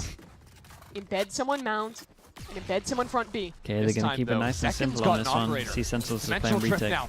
Sent into the site. Trying to see all the util. Put pings down to nice pings break away those pieces as the rest of G2 filtering behind him. It'll be a 5-on-5 retake. 2 ultimates for Sen. Steel Garden. And the fight forward from Jaw. Beautiful time, but it's traded out. Zelsis was there. And now the rest of the Sentinels on the warpath. There's a nice shot from Zelsis. But Jonah P doesn't care. It's traded back and forth for now. We're still inside of the pit. I mean, Baby Bay just has to live. And then Spam is so potent with this I think Baby Bay just wins this no matter what. Finds the first and again slips away, bang back into things. Let's find out. It's a 2-on-2 now. The Viper the missile in the coast. With the salvo combo is crazy. Have to fight in, but now the pit falls. Line of sight open for Trent. No Can't way. Find the Spam! And No bang way. will take Sen up to 10. G2 did so much to try and keep Baby Bay alive. 3 different players put their life on the line. No way, dude. Both Valen as well as Jonah trying to fight forward There's and no way, keep though. that pit up. But as soon as he dies, I need to see how some of these the deaths smoke happen. goes up. It is so much harder to win that round off Spam. And you have to give such credit to Bang. He is not favored in either of these fights. Charging into the pit, hitting 3 nasty shots, and wrestling the momentum back from G2. What a cherry on top to the end of week 1. G2 versus Sen going the distance, map 3, and this close. But it will be G2 now. Goes in, straight up the light hit. by onto the Stingers, those classic Stingers. Fade every single time. Not making much of anything in this round. It is over faster than it began. It's all tied up. 11-11. Valen has ult again. Zekin activated. Shuts down the eco execute on B.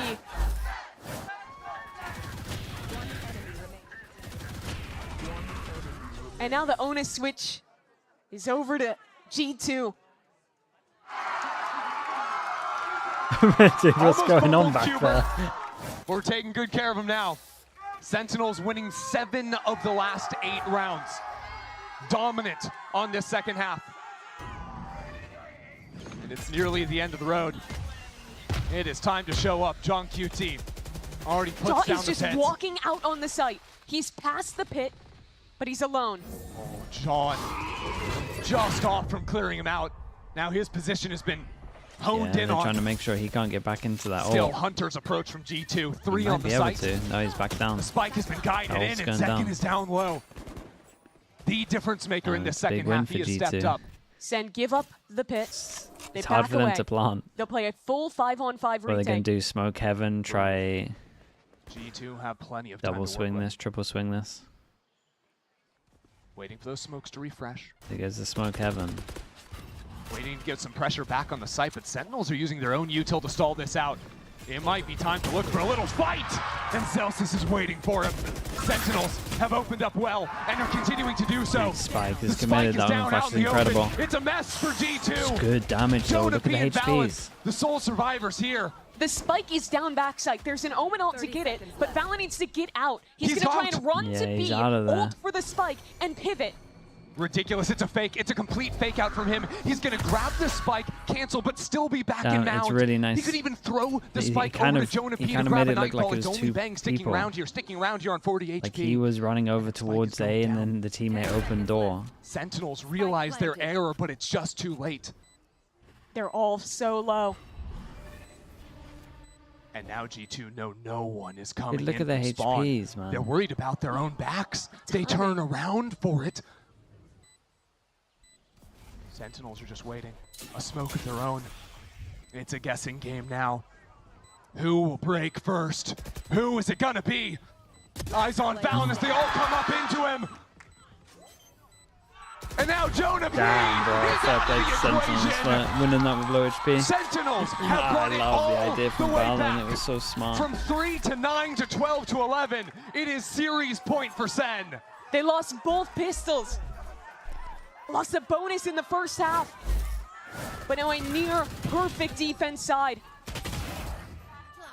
And G2 made such a good call with the fake from Valen. Secure the plant. But in a 3v2, it's again the team fighting coming through for Sentinels. They are excellent in the brawl. And heading into the last round of regulation, G2 have 4 Bulldogs. Oh dear. A lot of light armor, and the Odin could melt them. Sentinels fully kitted. Okay, one chance for Sentinels. The pistol.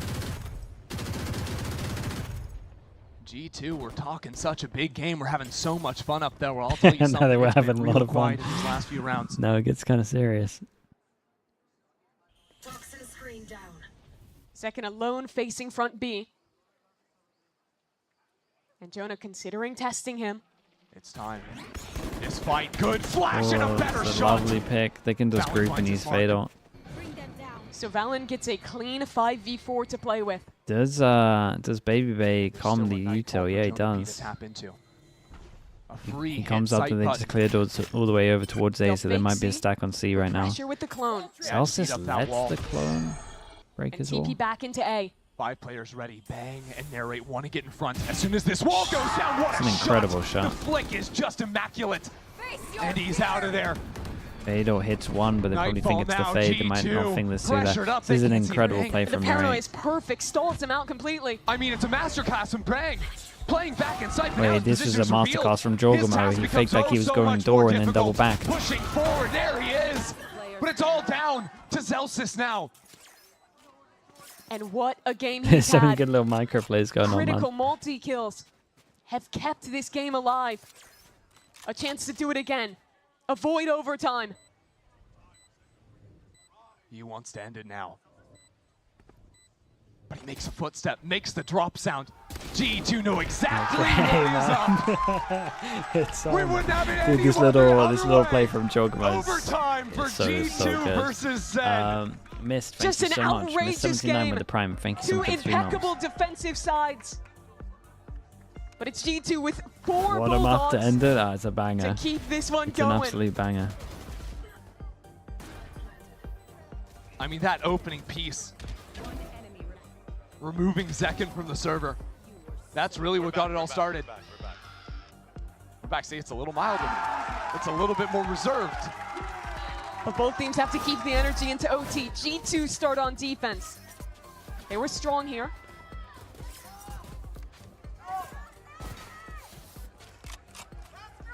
Sentinels ended up running straight so up many B. pivots back into B in the mid rounds.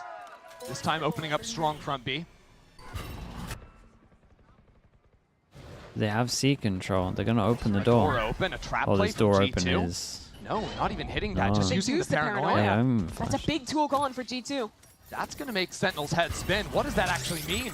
Forget that. Let's just go into the site, find out ourselves. It's a Zekken will hard be a retake about the scout Omen flash. and a Kind of comes killer. up to the Zelstis duel. Now They the door left is everyone here. Oh, dude, they got to push somewhere. Spike You can't don't be see? planted just yet. It's right around They're Rosie. trading. Sentinels are headed to C, but it's already being Baby Bay's preempted, pretty meaning fast on this. They're already out on site. 2 players here to hold from G2. Baby Bay and Valen waiting, lying in wait. And Sentinels now in trouble. Maybe not. Maybe they've just fought their way through it. Valen now running away as the fight flips back into spawn. Sentinels so nice from circles Zekken. around Dude, his G2. recovery The from ultimate 3 earned for kills in the Zekken. first half has been A insane. 5-on-2.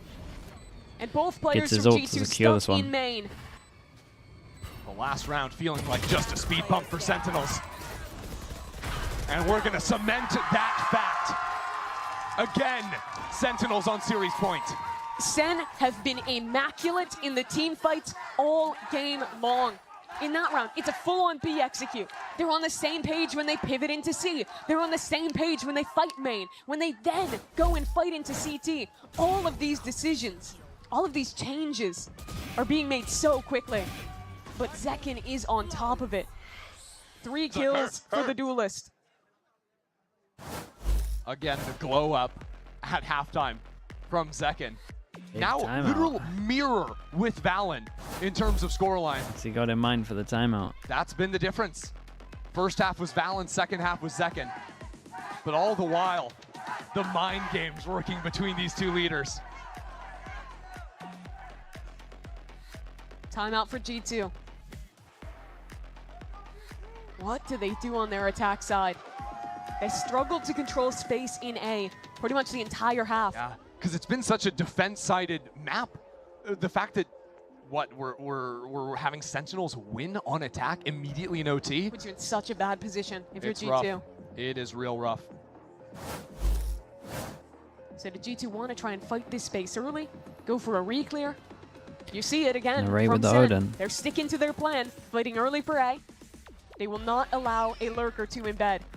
I mean, if G2 want to, they could try to bully the solo Vise on C. You've got double teleports to get past that wall, and Sen expect a heavy A fight, but G2, they're not committing to it. Instead, they might be choosing to slam C, and this could be the perfect round to do so. 4 pass and so punish quickly of all A. throughout their own attacking side. Yeah, I mean, Baby Bay can just relay all this information. It's a lot of stuff. With everything on the line. They always feign the first layer Where's of this the spike hit. going? But it's a different wall this time. You can see it's deeper on site. It remains unbroken. Yeah. It's So a nice change down up. again. A small little thing that might win them the round. The issue is that Sen Actually, still one has their backside. embeds front A. And now G2 have left Jogamo over into Mound. He's going to take a while to group back up Nade with off the of team. this will be really strong. It's time to poke our heads into B.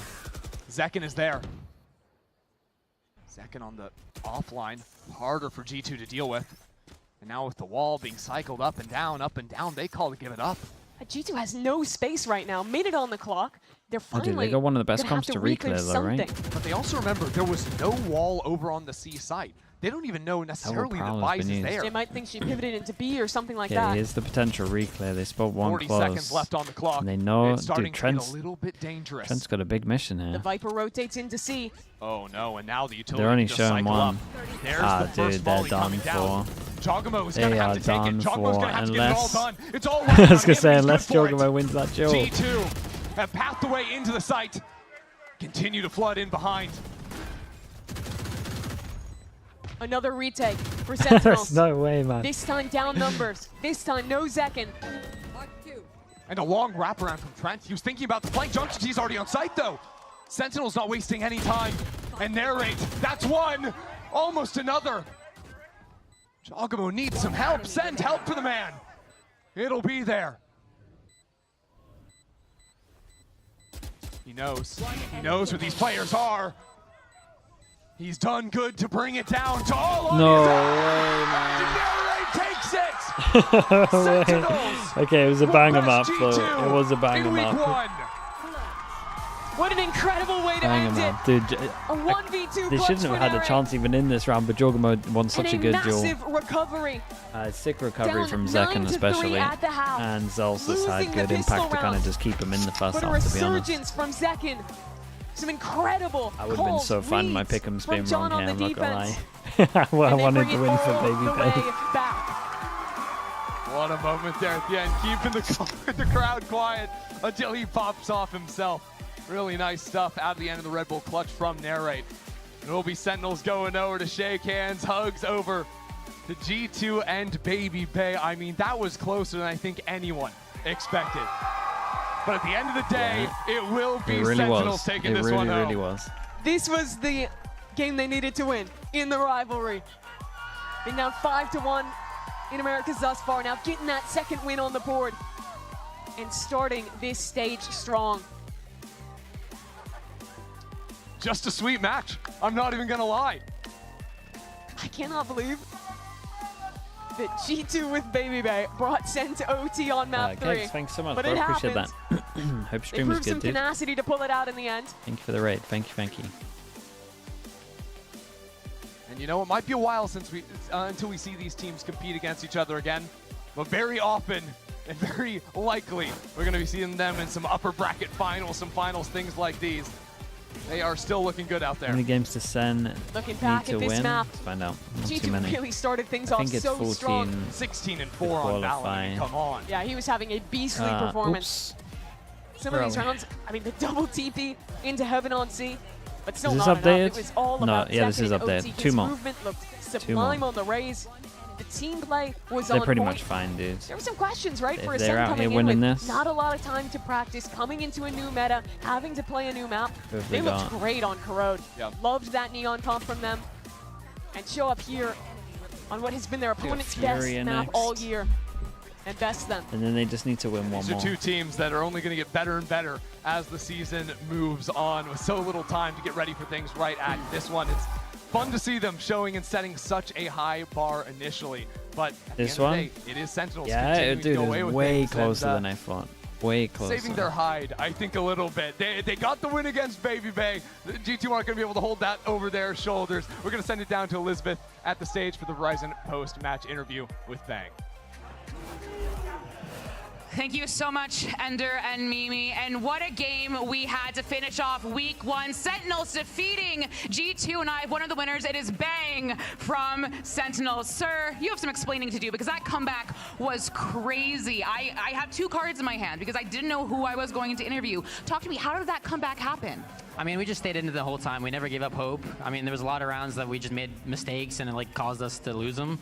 But I feel like we just stayed in it the entire time. No one mentally like boomed, and everyone stayed locked in basically. And yeah, we were able to bring it back.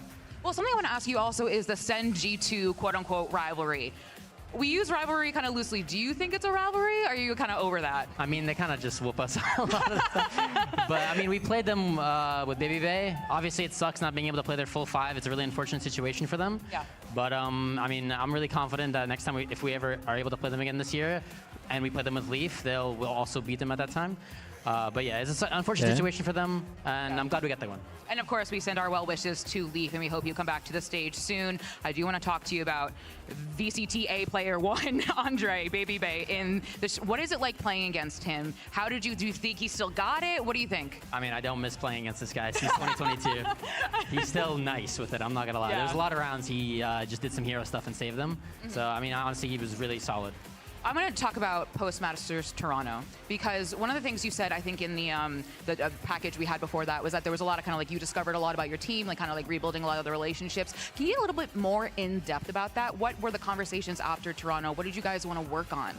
I mean, I feel like after Toronto, it was kind of at a point where like we were upset with how like our internationals have gone so far this year. I mean, I feel like we looked better in Toronto, but we kind of just came together and realized this is not enough. The way we played in Toronto, even though we did improve, it still is not enough. And if we want to be the best team in the world, we need to improve. And we kind of all just looked at it like that and focused on that. And during practice, we're just kind of like really tight on each other and really like, I don't know, we're just making sure that we're not making as many mistakes as we did during our last 2 internationals. Our last question, but ask you to be a little bit more specific about that. What specifically were you guys working on?